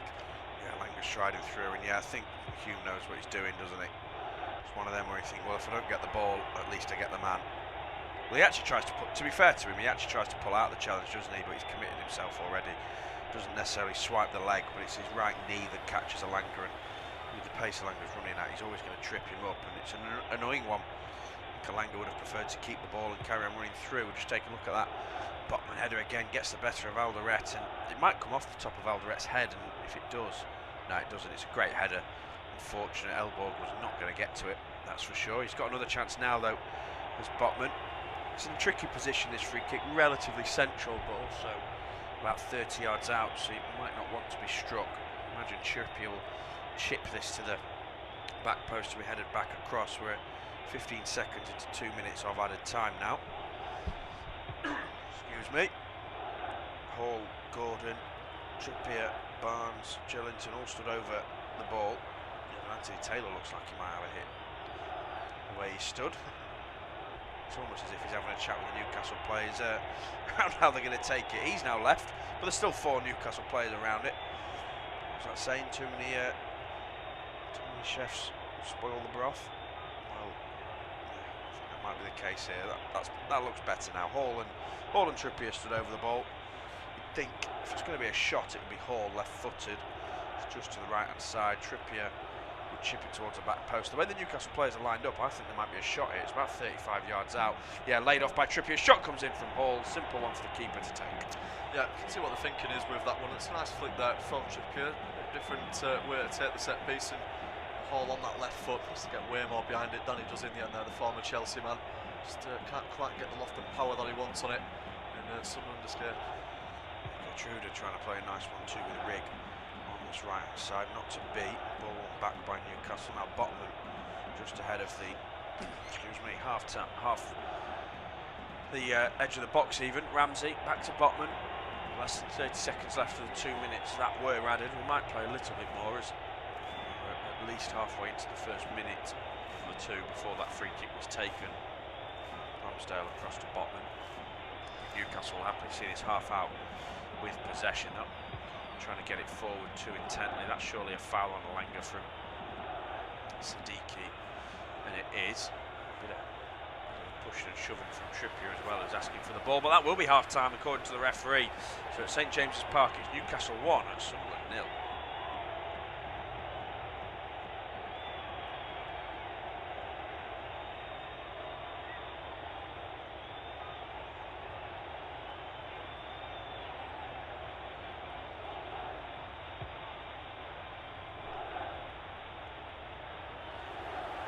Half-time at St James Park, and it's Newcastle who currently hold the advantage in the Tyne-Wear derby. It's 1-0 to the home side. Anthony Gordon again getting on the end of a big mistake from Sunderland. Luke O'Neill trying to play the ball out from the back. Baltimore got onto the end of it, found Gordon, who slotted it into the bottom corner. Newcastle definitely having the better of this game so far. So much intensity to their play. Talby the closest for Sunderland with a shot from range. Well saved by Ramsdale. But at the half-time break, it's the home side well in front. Half-time at St James Park, and it's Newcastle who currently hold the advantage in the Tyne-Wear derby. It's 1-0 to the home side. Anthony Gordon again getting on the end of a big mistake from Sunderland. Luke O'Neill trying to play the ball out from the back. Baltimore got onto the end of it, found Gordon, who slotted it into the bottom corner. Newcastle definitely having the better of this game so far. So much intensity to their play. Talby the closest for Sunderland with a shot from range. Well saved by Ramsdale. But at the half-time break, it's the home side well in front. Half-time at St James Park, and it's Newcastle who currently hold the advantage in the Tyne-Wear derby. It's 1-0 to the home side. Anthony Gordon again getting on the end of a big mistake from Sunderland. Luke O'Neill trying to play the ball out from the back. Baltimore got onto the end of it, found Gordon, who slotted it into the bottom corner. Newcastle definitely having the better of this game so far. So much intensity to their play. Talby the closest for Sunderland with a shot from range. Well saved by Ramsdale. But at the half-time break, it's the home side well in front. Half-time at St James Park, and it's Newcastle who currently hold the advantage in the Tyne-Wear derby. It's 1-0 to the home side. Anthony Gordon again getting on the end of a big mistake from Sunderland. Luke O'Neill trying to play the ball out from the back. Baltimore got onto the end of it, found Gordon, who slotted it into the bottom corner. Newcastle definitely having the better of this game so far. So much intensity to their play. Talby the closest for Sunderland with a shot from range. Well saved by Ramsdale. But at the half-time break, it's the home side well in front. Half-time at St James Park, and it's Newcastle who currently hold the advantage in the Tyne-Wear derby. It's 1-0 to the home side. Anthony Gordon again getting on the end of a big mistake from Sunderland. Luke O'Neill trying to play the ball out from the back. Baltimore got onto the end of it, found Gordon, who slotted it into the bottom corner. Newcastle definitely having the better of this game so far. So much intensity to their play. Talby the closest for Sunderland with a shot from range. Well saved by Ramsdale. But at the half-time break, it's the home side well in front. Half-time at St James Park, and it's Newcastle who currently hold the advantage in the Tyne-Wear derby. It's 1-0 to the home side. Anthony Gordon again getting on the end of a big mistake from Sunderland. Luke O'Neill trying to play the ball out from the back. Baltimore got onto the end of it, found Gordon, who slotted it into the bottom corner. Newcastle definitely having the better of this game so far. So much intensity to their play. Talby the closest for Sunderland with a shot from range. Well saved by Ramsdale. But at the half-time break, it's the home side well in front. Half-time at St James Park, and it's Newcastle who currently hold the advantage in the Tyne-Wear derby. It's 1-0 to the home side. Anthony Gordon again getting on the end of a big mistake from Sunderland. Luke O'Neill trying to play the ball out from the back. Baltimore got onto the end of it, found Gordon, who slotted it into the bottom corner. Newcastle definitely having the better of this game so far. So much intensity to their play. Talby the closest for Sunderland with a shot from range. Well saved by Ramsdale. But at the half-time break, it's the home side well in front. Half-time at St James Park, and it's Newcastle who currently hold the advantage in the Tyne-Wear derby. It's 1-0 to the home side. Anthony Gordon again getting on the end of a big mistake from Sunderland. Luke O'Neill trying to play the ball out from the back. Baltimore got onto the end of it, found Gordon, who slotted it into the bottom corner. Newcastle definitely having the better of this game so far. So much intensity to their play. Talby the closest for Sunderland with a shot from range. Well saved by Ramsdale. But at the half-time break, it's the home side well in front. Half-time at St James Park, and it's Newcastle who currently hold the advantage in the Tyne-Wear derby. It's 1-0 to the home side. Anthony Gordon again getting on the end of a big mistake from Sunderland. Luke O'Neill trying to play the ball out from the back. Baltimore got onto the end of it, found Gordon, who slotted it into the bottom corner. Newcastle definitely having the better of this game so far. So much intensity to their play. Talby the closest for Sunderland with a shot from range. Well saved by Ramsdale. But at the half-time break, it's the home side well in front. Half-time at St James Park, and it's Newcastle who currently hold the advantage in the Tyne-Wear derby. It's 1-0 to the home side. Anthony Gordon again getting on the end of a big mistake from Sunderland. Luke O'Neill trying to play the ball out from the back. Baltimore got onto the end of it, found Gordon, who slotted it into the bottom corner. Newcastle definitely having the better of this game so far. So much intensity to their play. Talby the closest for Sunderland with a shot from range. Well saved by Ramsdale. But at the half-time break, it's the home side well in front. Half-time at St James Park, and it's Newcastle who currently hold the advantage in the Tyne-Wear derby. It's 1-0 to the home side. Anthony Gordon again getting on the end A big mistake from Sunderland. Luke O'Neill trying to play the ball out from the back. Baltimore got onto the end of it, found Gordon, who slotted it into the bottom corner. Newcastle definitely having the better of this game so far. So much intensity to their play. Talby the closest for Sunderland with a shot from range. Well saved by Ramsdale. But at the half-time break, it's the home side well in front. Half-time at St James Park, and it's Newcastle who currently hold the advantage in the Tyne-Wear derby. It's 1-0 to the home side. Anthony Gordon again getting on the end of a big mistake from Sunderland. Luke O'Neill trying to play the ball out from the back. Baltimore got onto the end of it, found Gordon, who slotted it into the bottom corner. Newcastle definitely having the better of this game so far. So much intensity to their play. Talby the closest for Sunderland with a shot from range. Well saved by Ramsdale. But at the half-time break, it's the home side well in front. Half-time at St James Park, and it's Newcastle who currently hold the advantage in the Tyne-Wear derby. It's 1-0 to the home side. Anthony Gordon again getting on the end of a big mistake from Sunderland. Luke O'Neill trying to play the ball out from the back. Baltimore got onto the end of it, found Gordon, who slotted it into the bottom corner. Newcastle definitely having the better of this game so far. So much intensity to their play. Talby the closest for Sunderland with a shot from range. Well saved by Ramsdale. But at the half-time break, it's the home side well in front. Half-time at St James Park, and it's Newcastle who currently hold the advantage in the Tyne-Wear derby. It's 1-0 to the home side. Anthony Gordon again getting on the end of a big mistake from Sunderland. Luke O'Neill trying to play the ball out from the back. Baltimore got onto the end of it, found Gordon, who slotted it into the bottom corner. Newcastle definitely having the better of this game so far. So much intensity to their play. Talby the closest for Sunderland with a shot from range. Well saved by Ramsdale. But at the half-time break, it's the home side well in front. Half-time at St James Park, and it's Newcastle who currently hold the advantage in the Tyne-Wear derby. It's 1-0 to the home side. Anthony Gordon again getting on the end of a big mistake from Sunderland. Luke O'Neill trying to play the ball out from the back. Baltimore got onto the end of it, found Gordon, who slotted it into the bottom corner. Newcastle definitely having the better of this game so far. So much intensity to their play. Talby the closest for Sunderland with a shot from range. Well saved by Ramsdale. But at the half-time break, it's the home side well in front. Half-time at St James Park, and it's Newcastle who currently hold the advantage in the Tyne-Wear derby. It's 1-0 to the home side. Anthony Gordon again getting on the end of a big mistake from Sunderland. Luke O'Neill trying to play the ball out from the back. Baltimore got onto the end of it, found Gordon, who slotted it into the bottom corner. Newcastle definitely having the better of this game so far. So much intensity to their play. Talby the closest for Sunderland with a shot from range. Well saved by Ramsdale. But at the half-time break, it's the home side well in front. Half-time at St James Park, and it's Newcastle who currently hold the advantage in the Tyne-Wear derby. It's 1-0 to the home side. Anthony Gordon again getting on the end of a big mistake from Sunderland. Luke O'Neill trying to play the ball out from the back. Baltimore got onto the end of it, found Gordon, who slotted it into the bottom corner. Newcastle definitely having the better of this game so far. So much intensity to their play. Talby the closest for Sunderland with a shot from range. Well saved by Ramsdale. But at the half-time break, it's the home side well in front. Half-time at St James Park, and it's Newcastle who currently hold the advantage in the Tyne-Wear derby. It's 1-0 to the home side. Anthony Gordon again getting on the end of a big mistake from Sunderland. Luke O'Neill trying to play the ball out from the back. Baltimore got onto the end of it, found Gordon, who slotted it into the bottom corner. Newcastle definitely having the better of this game so far. So much intensity to their play. Talby the closest for Sunderland with a shot from range. Well saved by Ramsdale. But at the half-time break, it's the home side well in front. Half-time at St James Park, and it's Newcastle who currently hold the advantage in the Tyne-Wear derby. It's 1-0 to the home side. Anthony Gordon again getting on the end of a big mistake from Sunderland. Luke O'Neill trying to play the ball out from the back. Baltimore got onto the end of it, found Gordon, who slotted it into the bottom corner. Newcastle definitely having the better of this game so far. So much intensity to their play. Talby the closest for Sunderland with a shot from range. Well saved by Ramsdale.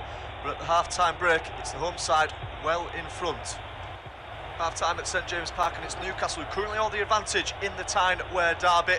It's 1-0 to the home side. Anthony Gordon again getting on the end of a big mistake from Sunderland. Luke O'Neill trying to play the ball out from the back. Baltimore got onto the end of it, found Gordon, who slotted it into the bottom corner. Newcastle definitely having the better of this game so far. So much intensity to their play. Talby the closest for Sunderland with a shot from range. Well saved by Ramsdale.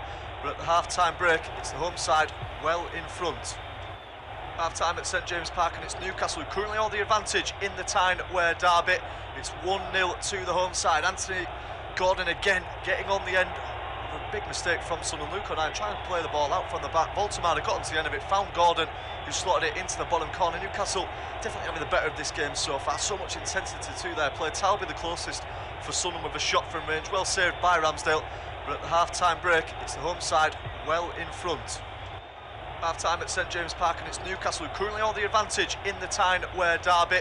It's 1-0 to the home side. Anthony Gordon again getting on the end of a big mistake from Sunderland. Luke O'Neill trying to play the ball out from the back. Baltimore got onto the end of it, found Gordon, who slotted it into the bottom corner. Newcastle definitely having the better of this game so far. So much intensity to their play. Talby the closest for Sunderland with a shot from range. Well saved by Ramsdale.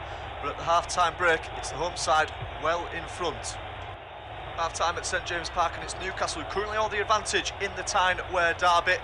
It's 1-0 to the home side. Anthony Gordon again getting on the end of a big mistake from Sunderland. Luke O'Neill trying to play the ball out from the back. Baltimore got onto the end of it, found Gordon, who slotted it into the bottom corner. Newcastle definitely having the better of this game so far. So much intensity to their play. Talby the closest for Sunderland with a shot from range. Well saved by Ramsdale.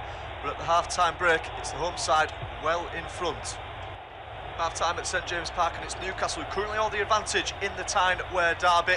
It's 1-0 to the home side. Anthony Gordon again getting on the end of a big mistake from Sunderland. Luke O'Neill trying to play the ball out from the back. Baltimore got onto the end of it, found Gordon, who slotted it into the bottom corner. Newcastle definitely having the better of this game so far. So much intensity to their play. Talby the closest for Sunderland with a shot from range. Well saved by Ramsdale. But at the half-time break, it's the home side well in front. Half-time at St James Park, and it's Newcastle who currently hold the advantage in the Tyne-Wear derby. It's 1-0 to the home side. Anthony Gordon again getting on the end of a big mistake from Sunderland. Luke O'Neill trying to play the ball out from the back. Baltimore got onto the end of it, found Gordon, who slotted it into the bottom corner. Newcastle definitely having the better of this game so far. So much intensity to their play. Talby the closest for Sunderland with a shot from range. Well saved by Ramsdale. But at the half-time break, it's the home side well in front. Half-time at St James Park, and it's Newcastle who currently hold the advantage in the Tyne-Wear derby. It's 1-0 to the home side. Anthony Gordon again getting on the end of a big mistake from Sunderland. Luke O'Neill trying to play the ball out from the back. Baltimore got onto the end of it, found Gordon, who slotted it into the bottom corner. Newcastle definitely having the better of this game so far. So much intensity to their play. Talby the closest for Sunderland with a shot from range. Well saved by Ramsdale. But at the half-time break, it's the home side well in front. Half-time at St James Park, and it's Newcastle who currently hold the advantage in the Tyne-Wear derby.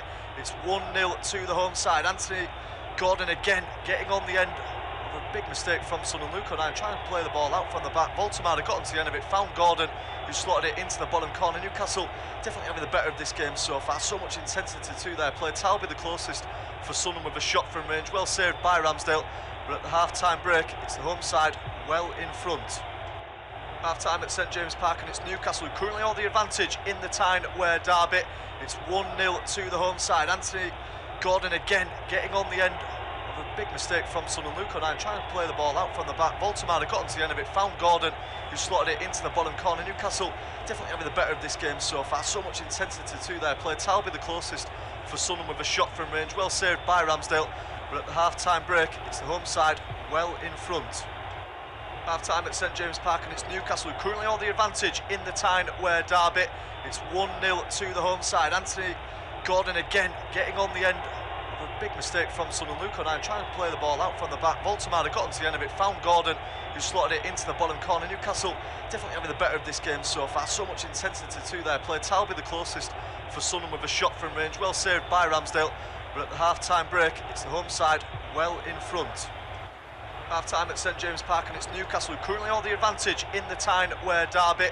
It's 1-0 to the home side. Anthony Gordon again getting on the end of a big mistake from Sunderland. Luke O'Neill trying to play the ball out from the back. Baltimore got onto the end of it, found Gordon, who slotted it into the bottom corner. Newcastle definitely having the better of this game so far. So much intensity to their play. Talby the closest for Sunderland with a shot from range. Well saved by Ramsdale. But at the half-time break, it's the home side well in front.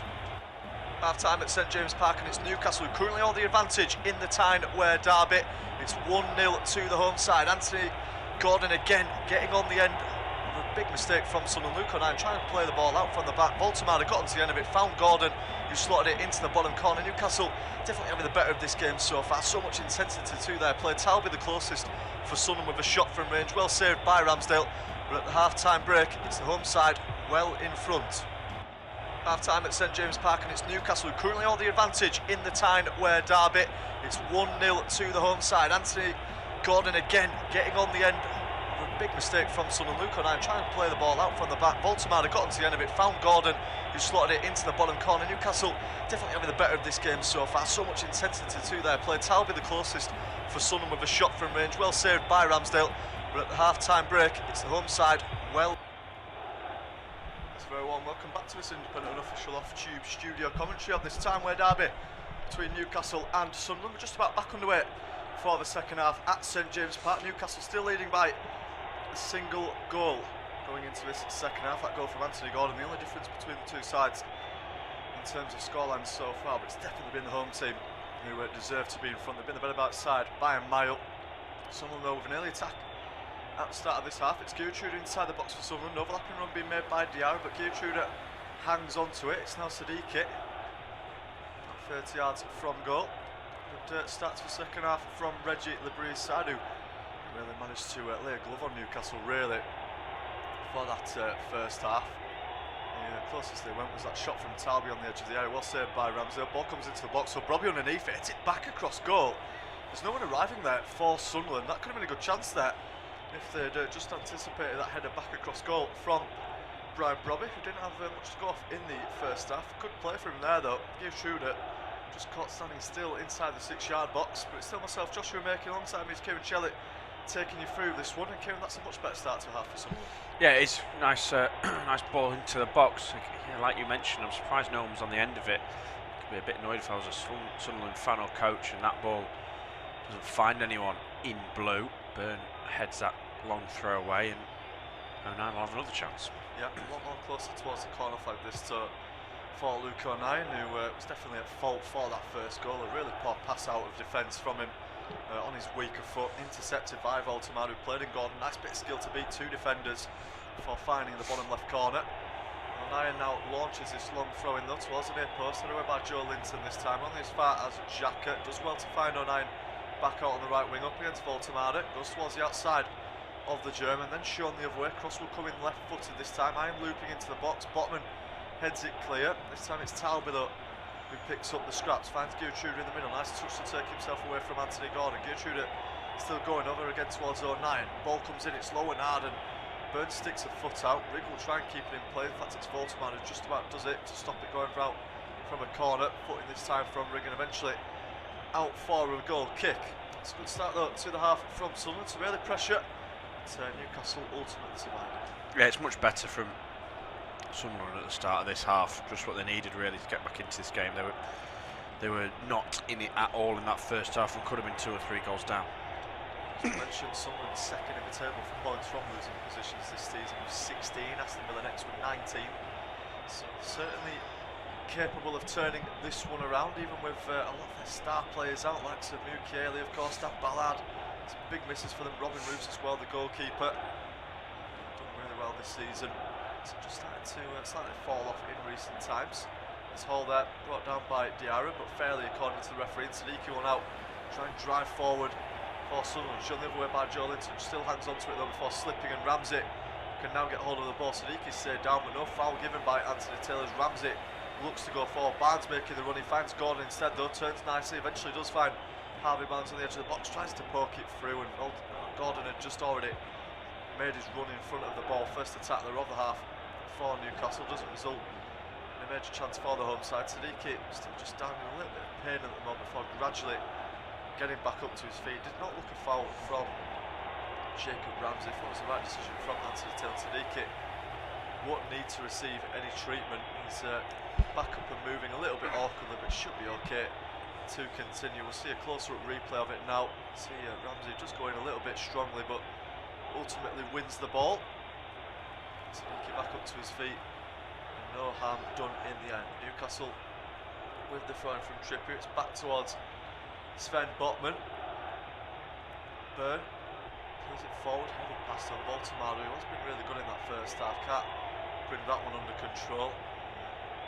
Really touch it out for a throw in for the away side, just in front of the halfway line. Gertrude playing up right back, of course, in the absence of Mukiele.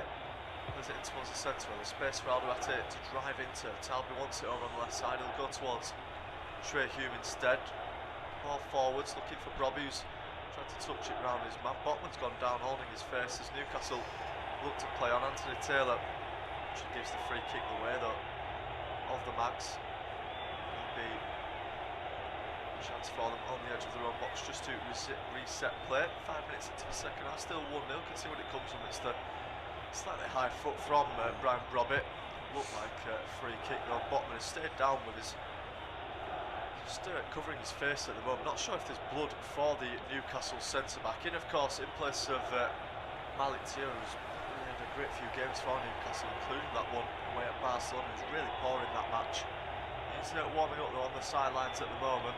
If Botman's forced to be withdrawn here, a big blow for the home side. Yeah, well, I mean, Shaw's been brilliant since he joined at the start of the year, so I don't think they'll be too upset. But Botman, since coming back from injury, has been in really good form, and he's, I think, certainly their best centre-half on this day. Definitely can be. Wasn't any changes at the break for either side, so I will just recount the lineups for you, both as they were. It's Ramsdale in goal, back four still of Trippier, Botman, Byrne and Hall, Joe Linton and Ramsey in the midfield, with Elanga, Baltimore and Barnes in behind Gordon. For Sunderland, it's Elborg in goal, back four of Geertruida, O'Nien, Alderate and Hume, Xhaka as the single pivot, with Rigg, Diarra, Siddiqui and Talbot in behind Brobbitt as the starting striker. Ready out deep in conversation with his assistant coaches for the time being, while Sven Botman stays down to receive treatment. Sandro Tonali up in the stands. The Italian, of course, not involved in the matchday squad after picking up that injury against Barcelona. Big miss for them, but his replacement for his game, Nick Baltimore, has done well so far. He got the assist for Gordon's goal. He's linked up play rather nicely for the Magpies. He's still down at the moment. There's no blood coming from his face, but he looks fairly dazed on the floor at the moment as he's finally able to sit up. It's the high foot in the end from where we see the ref cam. Anthony Taylor is in a perfect position to see it as well. Robbie's foot definitely goes up towards. It's not quite high enough for a yellow card maybe, or even a red. Definitely a foul though, as the referee gave in a conversation with Granit Xhaka. I'm surprised that Botman has to go off here. He looks really dazed. Yeah, he doesn't look great, does he? I don't think he'll be staying on at all, if I'm honest. Like you say, there's no blood, but he doesn't look ready to get up and play football, that's for sure. He's slowly getting back up to his feet now with Malik Thiaw waiting in the wings. Played really well so far as well this game. Sven Botman here and Dan Byrne have been underneath pretty much everything that's come into the Newcastle penalty area. As we say, Brian Brobbitt has had nothing to go off of. Fabian Schär as well is also injured. He's watching from the stands. Botman will eventually back up to his feet and being walked off the field by the physios, so an extended breakage in play there that's going to be added on at the end of the 90 minutes. Malik Thiaw though is going to be coming on to replace him in the first change of the day. Just a few last minute instructions from Malik Thiaw. Sven Botman receives a standing ovation from the Newcastle fans. Hopefully it won't be long spell of play out for him. To resume playing from the start for Newcastle, but for now Malik Thiaw is on. 8.5 minutes into this second half. It's still Newcastle 1, Sunderland 0. Play not really been able to get going with this breakage in play. Managers using this as a chance now just to get some instructions into their side. Anthony Taylor has gone all the way across towards Reggie Lebrie and Jason Tyndall as well. Being up close there with the Newcastle assistant coach for that time being. Trippier going across the cover as well. Not sure what the conversations about between them all. We've had a long spell of play without any football. Taylor now motioning for someone on the bench to come towards him. Not sure what's going on. Of course, we can't receive instructions. Yeah, he's pointing over towards something, but yeah, it looks like the stadium manager that's come down, doesn't it? I'm sure this is about Kieran Trippier has stayed over there as well. Independent unofficial off-tube studio pictures, of course. We're not there, we're not showing any indication of what's happening. Anthony Taylor finally looks like he's happy for play to resume. He's back up towards the centre of the field. He's talking to Brian Brobbitt this time, who's on the centre circle. Not sure if the incident's been involving him or what it is really. About 10 minutes into this second half though. Granit Xhaka also in conversation, but Anthony Taylor finally happy for the game to get back underway. Plays resumed at St James Park. 55 minutes gone. Newcastle 1, Sunderland 0. Chance now for Ramsdale just to send the ball forward, and he does. It's up towards the penalty area. Geertrude underneath it. Hall the next to head it back though. It's a good ball into the box as well, which Barnstein brings down superbly. Touch from Xhaka not dealt with. A Sunderland man's gone down in the box. That will be a free kick this time for Sunderland. It's Voltemade who's the guilty man there. Plenty of bodies in the way of it as Newcastle look to try and force the error. Clear foul on Geertrude. Zwelborg will have the chance now, just inside his own penalty box, to try and send this one forward. Already mentioned earlier on in the first half about the other games taking place in English football this afternoon at 2:15. There is Aston Villa against West Ham, against Spurs as well, as someone come forward now. It could be a chance for Rig inside the box. He hits it at the near post. He was afforded the time and space there. Byrne didn't get close enough to cover him. Ramsdale forced into a save at his near post. Yeah, indeed, it's a good effort actually from Rig to get the ball around Dan Byrne, who's obviously a big defender to have to try and beat. It's a simple save for Ramsdale, one will be confident he was always going to make. Still needed saving though. Chris Rig has had a few decent opportunities in this game now for Sunderland. There was that one in the first half where he was blocked off on the edge of the 6-yard box. A much clearer one for him there. As the corner comes in from Xhaka, it's a tough one to defend. Ramsdale punched it, and that could be a chance in the back push. Surely a goal, and it's Talby who follows it in. Sunderland have an equaliser. Chaos at the back for Newcastle. They just couldn't get it clear. Brobby looked like he was going to stab it in. It fell for Talbot, and Sunderland, despite being second best for the majority of this game, are now 1-1. Yeah, you won't go as far as to say it's a deserved goal, but the defending from Newcastle was shocking, to say the least. Really poor. I mean, yeah, as you said, Sunderland could have scored that 3 times in one passage of play. Strange one from Brobby, who tried to chest the ball in, but it's not dealt with despite being blocked on the line. And Tolby's there just to volley it home. All comes from a corner in. Ramsdale flaps at it not very well. Backing from Hume, really strange from Bobby, and Talby with a simple finish really, despite there being 3 or 4 players on the line.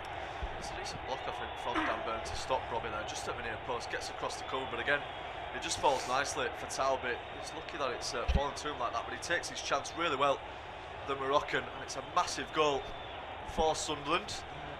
Convincing at all, really, for the majority of this match. They've come out better, though, in this second half. They have been the better side, you would say, in the opening 12 minutes or so. Of course, we've had that big breakage in play, but they've done well. And Talbot there with his 4th Premier League goal of the season. Sunderland number 7 in the right place at the right time, and it's made this game really interesting now, hasn't it? We thought if Newcastle got that second goal, it would be quite routine for them going forward, but this Sunderland goal has really thrown a spanner into the works. Yeah, it has indeed, hasn't it? It's up for the taking now. You know, you wouldn't say Sunderland are down and out, but they didn't look the better side for 57 minutes, and they've snuck a goal. So we'll see what happens in the remaining half an hour or so. Short shots at that away end as well, and Faces looking a lot happier. Of course, situated high up in the away end at St James Park to the left of our screens. Great scenes as they scored that equalising goal. Sunderland owners as well in attendance, looking a lot more happier with their side start to this second half. Xhaka takes the free kick from inside his own half, puts it long, out with the header. He's fouled though by Luke O'Nien. He must be feeling a lot happier after making the mistake for Newcastle's goal all that time ago at the start of this match. Joe Linton wants to take the free kick shortly, though it's way out of the penalty area, and Anthony Taylor orders Aaron Ramsdale to take it from inside his own box. Robbie Diarra now looking like the front two. He's anyhow in conversation again now. He's got his tactics board out on the sidelines. It's Hall back towards Dan Byrne. He sends it forward. Voltemade trying to get the header, but he's beaten to it by Geertrude. Voltemade will now try and charge forward. He goes down, and it's starting to get a little bit stop-starty between Newcastle and Sunderland. A few fouls being committed by both sides. Joe Linton across towards Malik Thiaw, of course, came on in place of the injured Sven Botman, has conceded a goal as well. Anthony Elanga looks to try and play the ball forward. It's up in the air though. Now Joe Linton goes down a little bit too easily there under the challenge from Talbot. It came off him last one out for a throw as we approach the hour mark at St James Park. They're reading another change now as well. Newcastle, it's Jacob Murphy who's being prepped to come on as they look to respond to that opening goal. We'll see what's in place. It might be like swap in the form of either Barnes or Elanga, who haven't really been involved in this second half. As I say, that Elanga with a really poor pass into the middle, and Geertruida intercepts. It's now him going forward. Hands it forward towards Brobby. Challenged by Joe Linton is a good one, but Sunderland retain possession. That's a poor pass on Gordon. Could be onto this now and again though. He's just swarmed there by the Sunderland players. Look to have a much more of a spring in their step, the Sunderland players, in this second half. They're much better with their pressing, a lot more together with it. Much disjointed than we saw in the first half, where they weren't really sure of when to press as a unit. Much better though at the start of the second half. Rewarded with that equalising goal, although they have given away a free kick now. About halfway inside their own half. It is Trippier who's going to take it. See if Newcastle are allowed to make this change before the set piece is taken. I don't believe the hours hauled out comes across to accompany Kieran Trippier with this free kick. This is looking a lot more nervous now for Newcastle. I believe it was Jacob Murphy who's going to come on for Newcastle. I think it's now Joe Willock actually who's being prepped to come on, whether it's a double change for the home side. This time Diarra's gone down on the edge of his own box, not really sure why. There wasn't much of a challenge made on him. Anthony Elanga just orders him to get back up to his feet, and the free kick will now be taken. Hall thinks about it, but it is Trippier who delivers it towards a back post. Not the greatest delivery though. Geertruida will head it clear. Hume playing it down the line. It's a good searching ball as well. Looking for Talbot. So Trippier just about gets there ahead of him though. Plays it back towards Ramsdale. Now Hall. Ball towards the centre. It's really poor there from the former Chelsea man, and Diarra is surging forward up towards the edge of the box now. Plays in Brobby on that right foot. Really a chance opening up so Newcastle can get players back. Xhaka goes for the strike from range. It's loopy. Oh. I think it took a deflection in the end because it was a weird, really wicked sort of dip that it took on its way through, almost going in off the crossbar. Ramsdale was scrambling for it, and Sunderland have a corner. He thought about it, Xhaka got his head up, it did. It just deflects off of Ramsey, I think it was, just off of Ramsey's back, and he's looping it. It was causing bother for Ramsdale onto the top of the net. An interesting one, and Sunderland are on top at the minute. Yeah, really are. Come on, brilliant this second half. Not sure what Reginald Bree said at half time, but it's appeared to have worked wonders. It's now Sunderland's third corner in comparison to Newcastle's fifth so far. It will be Xhaka to deliver it. That left foot again.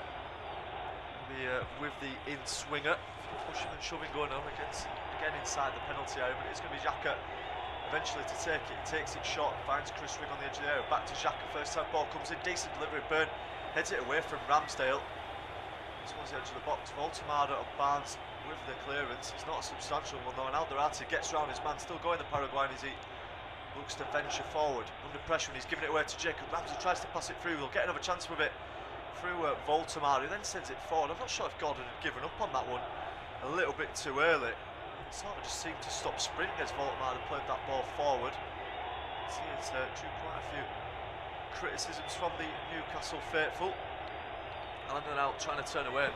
Newcastle still haven't made that double change, by the way. Murphy and Willock have been waiting an awful long time to come onto the field of play. There's been a few times where they could have made the change as well, like that Sunderland corner a few moments ago, but as for the time being, they're still on the sidelines. Barnes now back towards Lewis Hall as Newcastle look to build some momentum for the first time in this second half. Byrne across the Tiao, still 1-1 though between these two rivals. Trippier, ball down the line again. Langer on different wavelengths, and Newcastle just starting to really play well in this one. Ramsey then finds Voltemada, heavy touch but still keeps hold of it. He finds Hall as well. Now for Barnes.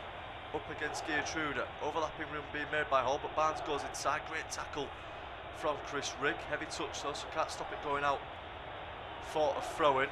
Should be finally able to make these changes. They're now going to make a triple change. Tino Livramento is being prepped to come on, so we'll just see who's going to be coming off. Anthony Elanga is one of those. Could have scored in the first half of that near post chance, but he's not going to be given the opportunity to score in successive games after scoring against Barcelona. Murphy on in place of him on the right hand side. I think Voltemada as well is not going to be able to complete his redemption after scoring that own goal in the game at the Stadium of Light. He's withdrawn for Joe Willock. The final change as well. Kieran Trippier coming off in a like-for-like swap for Tino Livramento.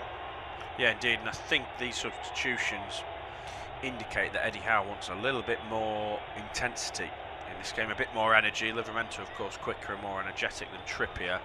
Likewise, Willock for Voltemada, and Murphy, similar to Elanga really, with a bit of pace. Probably not as quick as Elanga, but I think Elanga's race was probably won. I think a change was needed in that front three, and I think Barnes and Gordon just offer a bit more threat. I mean, Newcastle haven't had a shot in this second half in 20 minutes, which is poor. I agree with the Voltemada change. He hadn't really had any real impact on the game, and Newcastle now you'd think should go and be the stronger team. Yeah, they've got to make the most of this now. I mean, that's really poor, isn't it? 20 minutes gone in the second half, not a single shot when you're the home side.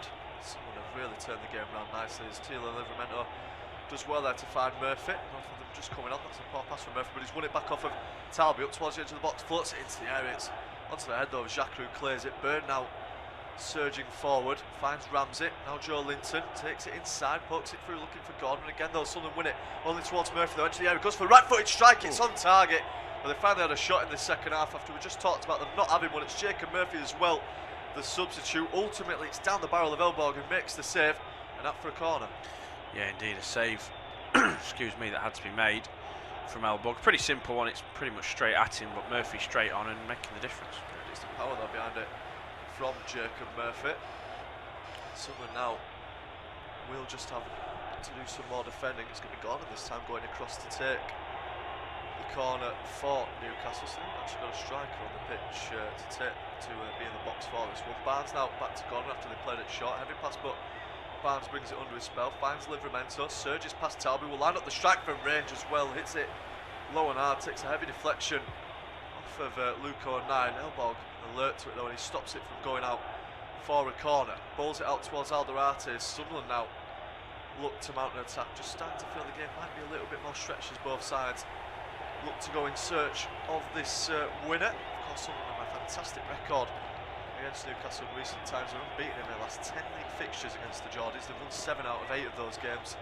The last one being, of course, in the reverse fixture at the Stadium of Light early on in the season. As Murphy now whips a great ball into the box, looking for Barnes. He nudges his man over in the box, so that's going to be a foul. Luco 9 doing well there to get in front of him. Barnes leads him with his arms though. It's an obvious free kick in the end. Good play though from Jacob Murphy, who's injected something into the second half for Newcastle. Yeah, he has. He's come on and like I say, added a bit of intensity, which I think was the idea. Elanga's more of a short burst of pace, whereas Murphy will do a bit more running consistently, if you like, which is always what a manager wants to see. And yeah, I think those 3 changes as a whole, as I already mentioned, were there to bring on a bit more higher intensity, and Murphy has already done that. Yeah, and Livramento have linked up nicely. Joe Willock's not really been involved so far since coming on, but plenty of time for him to make his mark. Joe Linton brings the ball down nicely, now finds Lewis Hall over on the left hand side. Barnes, Giatruda stepping across really nicely. They've sorted that problem out of someone where they were being exposed down their right flank. Hall's had a lot less to go off of so far. Giatruda is now surging forward. He gets it by the touchline. Ball comes in from him as well from deep. It's a looping one into the area. Thiaw heads it up in the air before Hall clears it. Poor clearance out though, and Xhaka onto this one. Someone just getting on the end of the knockdowns at the moment. Now Giatruda will cross it from deep. Robbie trying to get there. Thiaw with the clearance. Siddiqui hits it, and it's a good save from Ramsdale. It was ultimately again down the barrel of the former Arsenal and Southampton goalkeeper. Again, a save he had to make, but Siddiqui there, he has his head in his hands following that when he knows he should have done better. Yeah, he works the goalkeeper, but you want to be doing better than that, I think, in that sort of position, which is where his frustration comes from. It is straight at Ramsdale, and a pretty simple one in the end. Yeah, Thiaw there not covering himself in much glory with the clearance. Siddiqui, given the time and space in the box, hits it first time. Disappointed he's not made Ramsdale make a bigger save there. Newcastle now coming up the other end though. Good footwork from Willock, and he finds Hall. Left-footed ball in is a good one towards the back. Hume heads it back behind him though, out for a throw-in. It's just starting to become a lot more entertaining though now, this game. Geordie's getting up on their feet in the stands as both sides look to go blow for blow. It's going to be Hall, Livramento coming across to take this throw-in. The substitute, the Newcastle number 21. Just been made to wait for the time being, but he eventually will launch it straight up into the box. High and looping. Byrne goes down. Anthony Taylor not interested. Out towards Barnes, who hits it. That might come off of Giatruda's arm, and it comes off of him in the end. It just about gets scuffed wide and out for a corner. It almost wrong foot Elborg in goal, and it will be a corner to the Geordies. Yeah, indeed. It's a good throw in, isn't it? And like you say, just catches the keeper a little off guard. That shot from Barnes takes 2 deflections almost before Goalkeeper can gladly watch it. Excuse me, gladly watch it go wide. Nervy moment for Sunderland, but they ultimately get away with it at the expense of this corner chance. Byrne, Tiao, all up there in the box for Newcastle. Dan Byrne has now taken the captain's armband as well, as Kieran Trippier has made way. It's now Lewis Hall to take this in swinging corner. So number 3 lofts it into the area. Man goes down, Byrne wins the header, it's high up into the air, and Elbog has to tip that one behind. In fact, he doesn't. The referee's given a goal kick. The last touch ultimately coming off of Dan Byrne, and the chance ultimately evaporates for Newcastle United. With that though, we are halfway through this second half. Sunderland have really started to make this an interesting game after not really being in the match in the first half. They've come out really well in the second half. They've got that equaliser through Talby for his 4th Premier League goal of the season. Both sides looking to go on and win it with the scores at 1-1. It's now Kieran to take us through to full time. Yeah, thank you very much, Josh. It was still 1-1, of course. Sunderland have really upped the ante since the first half. They've been the better team this second half, there's no doubt about that. It's just whether either side will find a winner. It's of course 1-1. Newcastle have made 4 changes. Sunderland yet to make one. Surprised Regis Labrie hasn't gone to the bench yet. That's really poor from Willock, one of the substitutes who's come on, trying to go down the left-hand side and beat his man for pace, but just couldn't keep the ball in play. No, he couldn't. It's really poor, isn't it, from Willock? Been brought on to add something for Newcastle. He's not really under that much pressure. He just dribbles the ball out. Play really poor there from Newcastle 28. They're readying another change now as well. Eddie outside. It's William Asula who's being prepped to come on. We'll see when he's able to come on, but someone attacking in the meantime. Yeah, on the right-hand side now with Rigg. What can he do? Puts the ball through Willock's leg. It's lovely work. Rigg now driving forward, gets the ball in towards Brobby. What can he do? Can he get a shot off? He does. Blocked by Chow. And Willock tries to head away. Hall will clear, so it won't go out for a corner. Gertrude's now got time and space. He crosses the ball towards a far post. All Livramento can do is head it out for a corner. Yeah, not taking any chances there, is it? Livramento knows there's a man behind him, so probably does the right thing and just sending it out for a corner. I think Brobby does poorly though with this one. He's got his back to goal and players on him, and he's just too greedy in there. And he tries to turn and get the shot away at the near post. He needs to lay that back off to Diarra, who's just behind him and in space. I think if he does, he's got a much clearer shot at goal. Yeah. Diarra every right to be frustrated by that one, but Sunderland have got themselves a corner. And it's another opportunity to get a decent shot on goal. Sunderland fans are cheering at the top of St James's Park. Lots to cheer about in the last 25 minutes or so. Excuse me. Ball in then from Hume.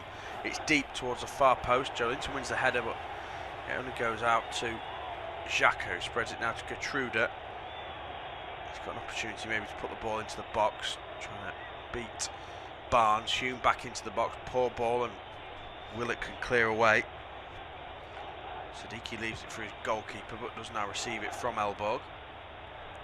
Siddiqui goes long. It's a really poor ball, not quite sure what he's trying to do. It's going to roll all the way through to Ramsdale. Yeah, again just a little bit of a lack of direction from Sunderland.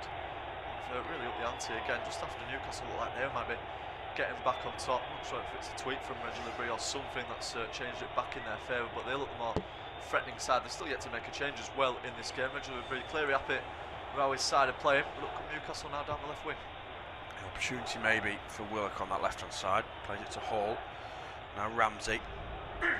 Ramsey trying to come forward and towards the right hand side. Murphy. There's a lot of space for Tino Livramento, who Joe Linton has now found. Up against Hume. What can he do? Beats his man, ball into the box. Well blocked by Hume. It's going to be another Newcastle corner. Yeah, good defending again there from Trey Hume. Hasn't really put a foot wrong so far in this game for Sunderland. Livramento doing well just to get around the outside of him. Good recovery defending on William Asula. Finally looks like he's able to be introduced. Maybe just after this corner is taken. So the corner's going to be swung in from that right hand side. It's going to be coming from Hall. It's into the box, into a good area. It's in the back of the net. Can you believe it? It's the substitute. Malik Chow has scored it as well, and Newcastle's lead in the derby is restored. Yeah, it certainly is. He's coming for a lot of criticism this season as Malik Chow. Well, they won't be criticising him after that one. A 5th Premier League goal there for the centre half. Sunderland frustrated about it. I think the goal has actually been ruled out. It has. Not sure what it was for. I mean, it looked to be given. There was a big breakage in play while they were celebrating Newcastle players. Not sure what it was for. There were so many bodies in the penalty area, and ultimately Anthony Taylor, I think, has given a foul. Yeah, the goal won't count. I think it's a foul by Murphy in the box. Take a look here. There's no obvious foul. It's offside, actually. Murphy stood right in front of the goalkeeper. Yeah, it's offside. I think it's fair because the ball actually hits the keeper anyway. Let's take another look. I think the keeper's definitely going to save it if Murphy isn't stood there, because the keeper's too preoccupied with Josh Murphy. So it's the right decision. Offside, no goal. Yeah, I mean, the final touch actually might come off of Murphy as that one goes in anyway. So you can't even say it's not interfering with play because he's literally gone and scored the goal. So yeah, good spot that from the linesman. Murphy clearly offside. So Newcastle haven't got their goal restored, but that'll just encourage them. They've got to take that now in their stride. Barnes is going to come off for Will Asula. So again, they're going to make their 5th change. Someone still haven't made theirs. You think Newcastle would have the more energy at this point, and that's got to spur them on now. They've got to take the momentum with that one and just try and pen Sunderland in. They need to as well, because they're not the better team at the moment. And that's fair to say. Sunderland have been much the better side in this second half. Zelborg takes this corner, this goal kick even, of course. That goes straight out of play though, as it sneaks into the Newcastle half. Yeah, Barnes taken off for Asula. So Gordon's still on the pitch, despite being extremely uninfluential in this second half. I think it's fair to say he still only had 1 shot, if I remember rightly, and that is the goal. He's been playing in this position. He looks to have 2 or 3 himself. Here he is on the ball though. What can he do? Plays the ball over to Hall. Good tackle though from Gertruda, and plays it to Xhaka, who tries to get the ball forward to Brobby, and he does. Probably thinks about going to Diarra on the right, but instead comes back inside to Hume. Now Talby with a bit of space, 1v1 with Tino Livramento. What can he do with the ball on the left hand side? Tries to beat the English right back, but can't do so. Good work from Livramento to win the ball, and then Chow will clear upfield. It's gone out for a throw in though. Yeah, good pressure again there from Sunderland, just penning Newcastle inside their own defensive. Malik Chow this time forced into clearance, can't go anywhere with it as well. There's no options presenting themselves, so we just has to send it long and hope for the best at the expense of this throw-in. It's a good position for the Black Cats, this throw-in, if they choose to go long. There are 9 who is taking these long throw-ins. It does look like it's going to be Luke O'Nine with the long throw. 13 minutes left of regular time in this one. Long throw into the box from O'Nine, easily headed away by Byrne, collected by Ursula. Goes back to Livramento, who tries to clear it upfield, and will win a throw-in for his side. Goes back to Chow. Goes to Ramsdale. Ramsdale looks to go long, but goes sensibly short to Dan Byrne. It's a bit more shape from Sunderland now, that's making it harder for Newcastle to get the ball forward, which we didn't quite see in the first half. Yeah, it's just sort of started to die down a little bit in the last few moments or so. Though Sunderland sort of a bit hanging off with their press. I mean, I think originally he's got to make a change at some point. I mean, it's 5 changes for Newcastle, none for Sunderland so far. They're doing well in coping, but it's almost a mistake there from Luke O'Nien. I mean, will the ball go out for a corner? No, it's been well kept in by Alderette, but only to Tino Livramento. Joe Linton's got a bit of space in the attacking third. Now Gordon back to Joe Linton, who thinks about the shot, does line the shot up, it's blocked. Into the box though, what can happen now? It has to be cleared. Headed on by Brobby, but there's no one behind him. He's the highest man up the pitch for Sunderland at all times. Still no sign of a change for the Black Cats, which is mental really when you think about it.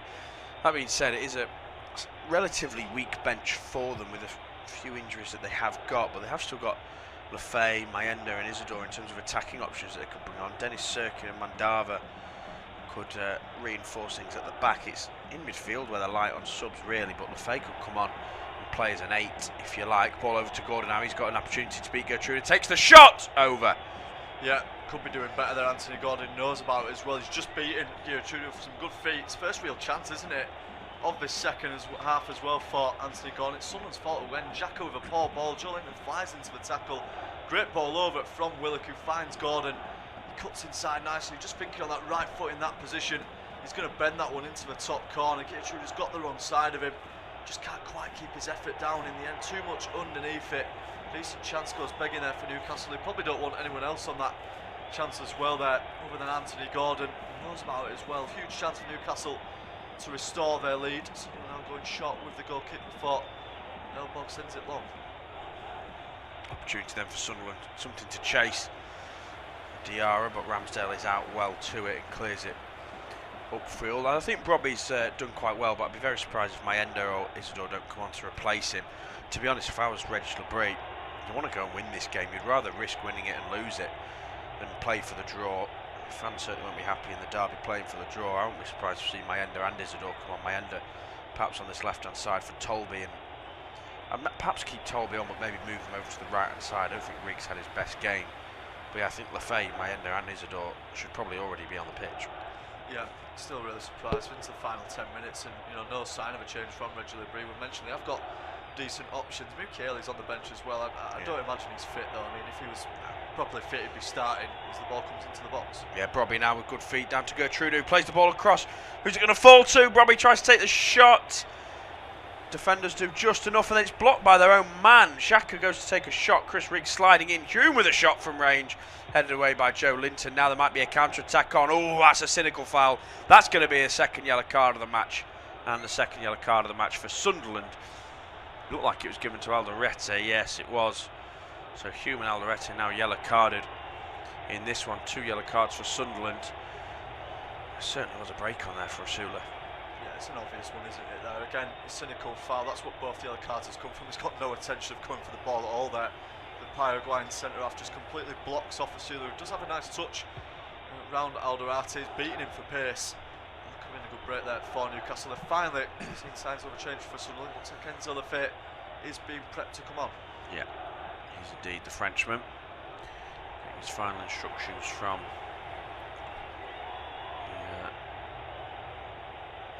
the coaching staff.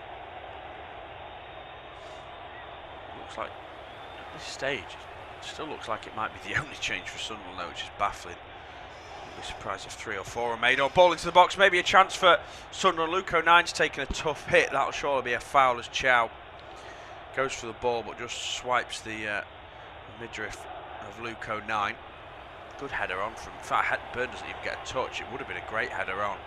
Yeah, Chow very late to it. It's a painful one for Luco 9. Yeah, he just clatters into him in the end, doesn't he, inside the box. Even if Newcastle get on the end of that there, that's going to be chalked off every day of the week. Tiao can't really have too many complaints. It's just a hopeful swipe at the ball, takes out the man. Nelborg now with a free kick. Nelborg sends it long. Dunburn is up for it, wins that header, lands pretty nastily, holding his back, but I think he's up on his feet and ready to carry on. In fact, he's going to have to head the ball straight away, and does. Xhaka uses the physical battle up against Willock. Hume tries to clear a ball forwards. Good work from Willock, who's now pressing intently to win the ball. Talby on to Siddiqui. Chow's there first, so now Joe Linton. Joe Linton using his strength up against Siddiqui. He wants a foul, but if anything, it was a foul the other way. Brobby now into the box. What can he do up against Byrne? Lays it off for Diarra, who shoots low, blocked by Hall. That'll be collected by Osula, who's playing much deeper than striker position, although he definitely is the striker with Gordon on the left. Talby lines up a shot from range. That's wide and poor. Disappointing from Talbot, you have to say. I don't think there's many better players in the Sunderland team that can hit a ball from range like him. Just doesn't connect with that right. Or Diarra as well, with chance before that. I think it's too selfish from him. He shouldn't be going for the shot. The ball's sort of moving away from the goal. The angle's against him. He should lay that off to the man on the far right hand side. Sunderland finally going to be able to make this change though. It's Habib Diarra who's going to go off in place of Enzo Lafay. Gets a standing ovation from those Sunderland fans at the top end of the stadium. A good shift from Habib Diarra, now to be replaced by Enzo Lafay. Yeah, you know what you're going to get from Diarra really. He's good legs in midfield. Really good ball carrying midfielder as well. Drives the ball forward. Not necessarily going to be your rough and tumble in terms of getting tackles in there, but he's, like I say, really good at transitioning that ball. Interestingly, Lafay's brought on an energy gel for Brobby, which would suggest he's not going to come off, and it's only one change by Reg Labrie as well. Ramsdale slips while taking that goal kick, which means it's short. Osula can't win the ball from it, but does now have the ball as Osula. Play it. Surely he's going to play it down to Anthony Gordon or Joe Willock on the left-hand side. Willock it is. He's got options. Back to Gordon. Perhaps a shooting chance for the Englishman. Gets it on his right foot. Does shoot over again. Another poor effort from Gordon. Yeah, it's not too similar to the effort, not too dissimilar, I should say, to the effort he's had just around 5 minutes or so ago. Again on that right foot. This time he's a bit further away from the goal. It's a harder chance than last time. Slightly taking it away from the goal as well as he steps away from Lefebvre. Again, too much underneath it from Anthony Gordon. He's trying to get the power on it, but he's just misjudging it in the end. A few Sunderland players out to beat him as well. Even if he does keep it down, you're thinking Luke O'Neill might get the block on it. It's down the centre as well of the goal. Never really troubling Elborg in net. Yeah, over and out for a goal kick. Another goal kick, thanks to Anthony Gordon. 4.5 minutes left of regular time in this one, so probably looking at up to 10 minutes left of regular play. There's been 30 shots in this match, 9 on target in total, so it has been entertaining, that's for sure. Surely we're in for an entertaining finish at the end of this Tyne-Wear derby. Now Gordon up against Gertrude. What can he do? Ball into the box. Osula is there, but he's headed away by 09, who did really well to head that. I didn't even think he had a chance, to be honest. He rose well, did. A relatively short centre half. I thought Osula was going to have a free header on that occasion. Cleared up field by Sunderland. Newcastle, despite being the worst team for the first half an hour of this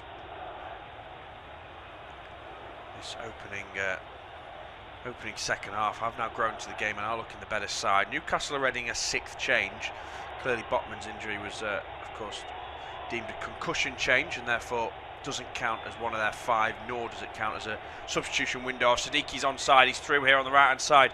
Can he get infield? He can't, ahead of Joe Linton, so no shooting chance, but can he find a man in blue? Rigg misses the ball slightly, which sees that attack end, but will it be recycled for Sunderland? Alderette now on the left hand side.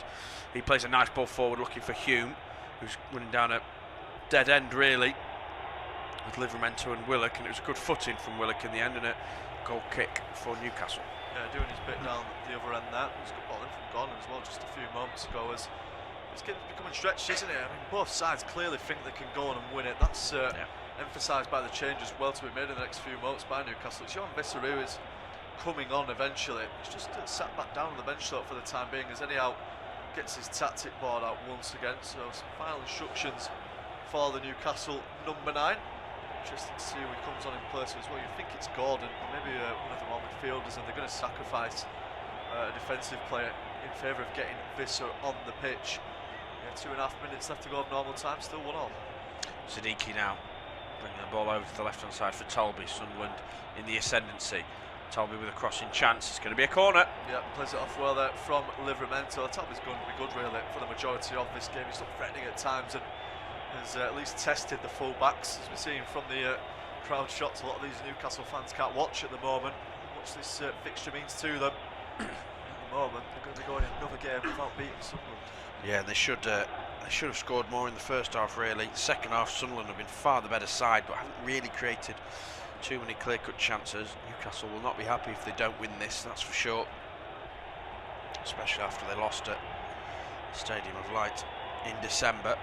Hume with the ball towards the far post, Burns there to head away, and the referee's given a free kick Newcastle's way anyway, and they want to get on with it, do Newcastle, but they're going to have to wait for a substitution. We're going to see Johan Visser come on to the pitch, and it is indeed for Anthony Gordon, who goes off shaking his head despite of course scoring the first goal of the match.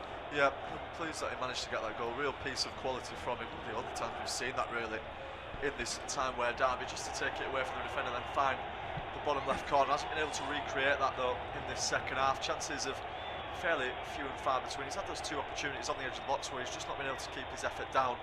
Decent performance from him in the end. He's buzzed about and tried to keep the press on throughout the match. But yeah, in the end withdrawn by Johan Visser, who's certainly got a point to prove. Absolutely, he's still yet to really get firing for Newcastle, so he'll play up front and Osula will play as the left winger, you'd think, in this one.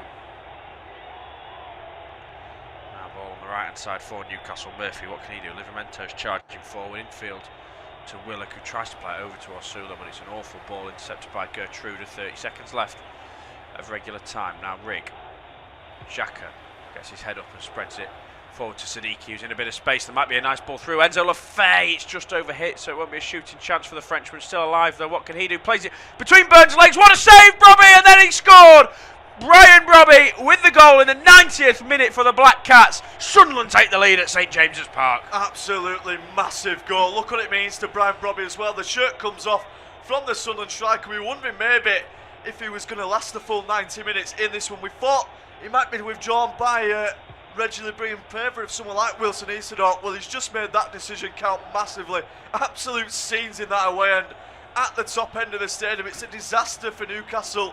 The fans can barely watch what's going on. Again, it's just chaotic defending, isn't it, from Newcastle? They've had that in them during this game. Sunderland have caused the problems in this second half.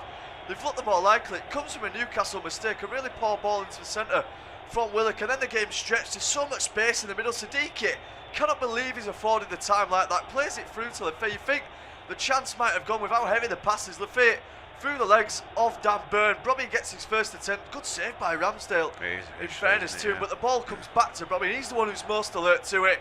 Fires it past Ramsdale, and what a massive goal that is. 2-1 Sunderland. Yeah, here's a good save from Ramsdale initially. All he can do is save it. Dan Burn initially, the ball's played through his legs, and then he's too slow to get to the save after his keeper makes a good save. Brian Brobby with the goal, and surely the winner at St James's Park.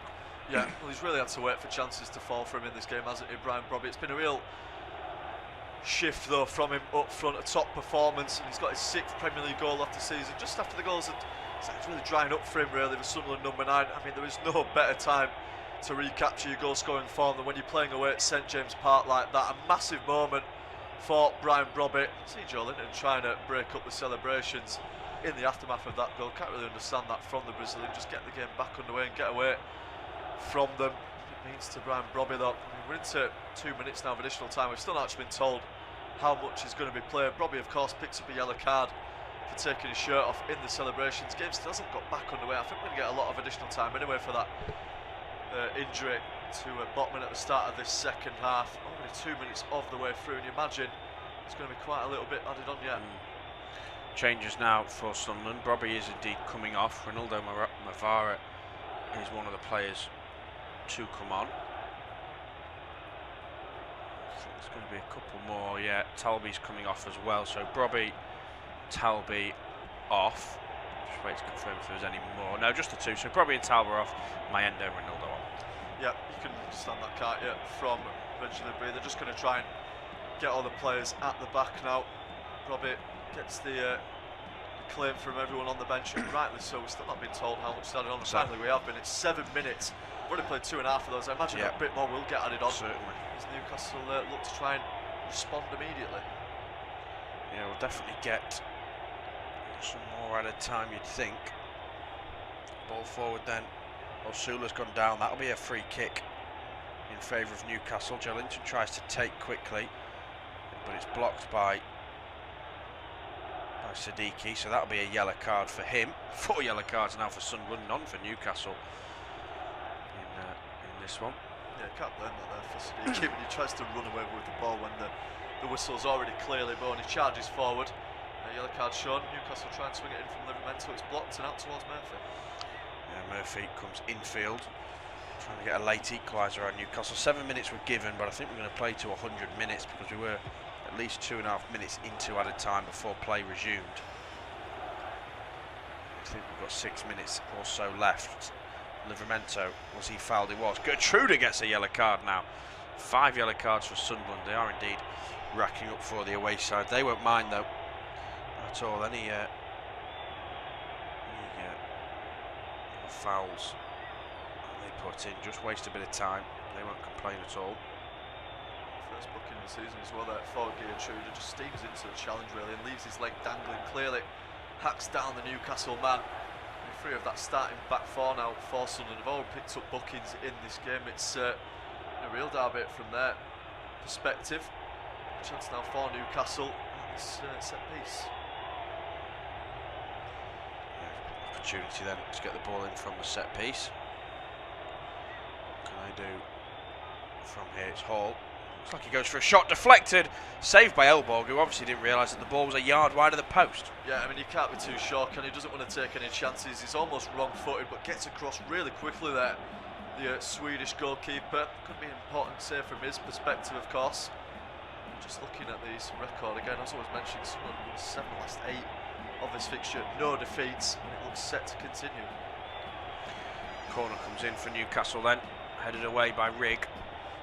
Going to be collected by Livramento. There's 2 minutes left of the 7 that were given, but like I said, I think we can expect to play 3 or 4 more. Headed away by Alderete. Joe Linton plays it against the face of Mayenda, who barely flinches. He's going to try and beat Livramento. I think he had Livramento beaten for pace, but Joe Linton recovered for his teammate. Someone having to hold on now.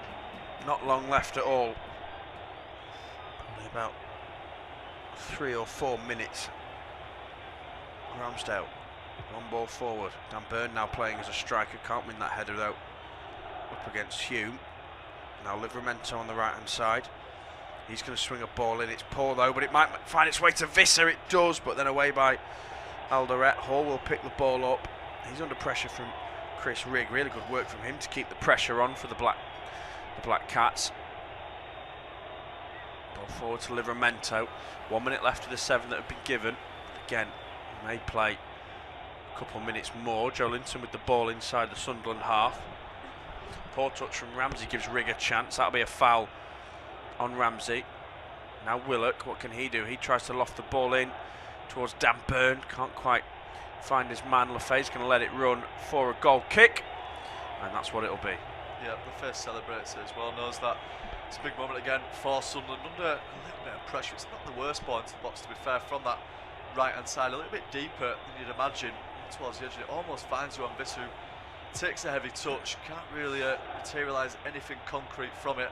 You can say that for most of the second half from Newcastle. Really disappointing performance, given the fact they were very much on top in the first half. You said it as well, Kieran. They needed to score more. They needed to create a 2-goal, maybe in a 3-goal cushion in that first half. They didn't manage to do it, and when you don't take your chances in a game like this, you are just opening yourself up. And Sunderland, to their credit, came out really well in the second half. I have to say they probably deserve the 3 points based on the second half performance. Yeah, Ramsey under pressure then from Lafay. That'll be a foul from the Frenchman. We have now played the 7 minutes that were given. Again, I'd be very surprised if we're not going to see a bit more though. It's going to be a long ball into the box from Ramsdale. Does go deep. Burn is up for it. Flicks it on. It's in the box. What's going to happen? Gertruda makes a great challenge up against Willock. Ball on the edge of the area given away by Newcastle. Now Lafay plays it over to Mayenda, who's 1v1 with Tino Livramento. Visser, of all people, striding back and gets his foot in. Johan Visser, brilliant work from him to get back, get a foot in. Now played 98 minutes of football. Only 7 minutes were given. That's surely a foul by Ronaldo. It's going to be another yellow card as well for Sunderland. That'll be a 6th or 7th, I believe. Yeah, counting up the bookings, aren't they, in this game, Sunderland, especially in this second half. Ronaldo, one of the substitutes, of course, and he's now picked up a booking. 4 of the Sunderland back line have all done that now, so they've really got to the races today with those bookings. Ball comes in from Murphy and cleared away eventually by Ronaldo. Yeah, cleared up field by Ronaldo. Brian Brobby watching on. We've played 1.5 minutes more than the 7 that were given. I had it as 2.5 minutes when play resumed, so we've probably got another minute if Anthony Taylor agrees with me. Goal kick as that throw-in goes in. Newcastle players were protesting. Alderete taking his time with it, which will lead to Ursula to go over and put the ball on the edge of the 6-yard box for Elborg.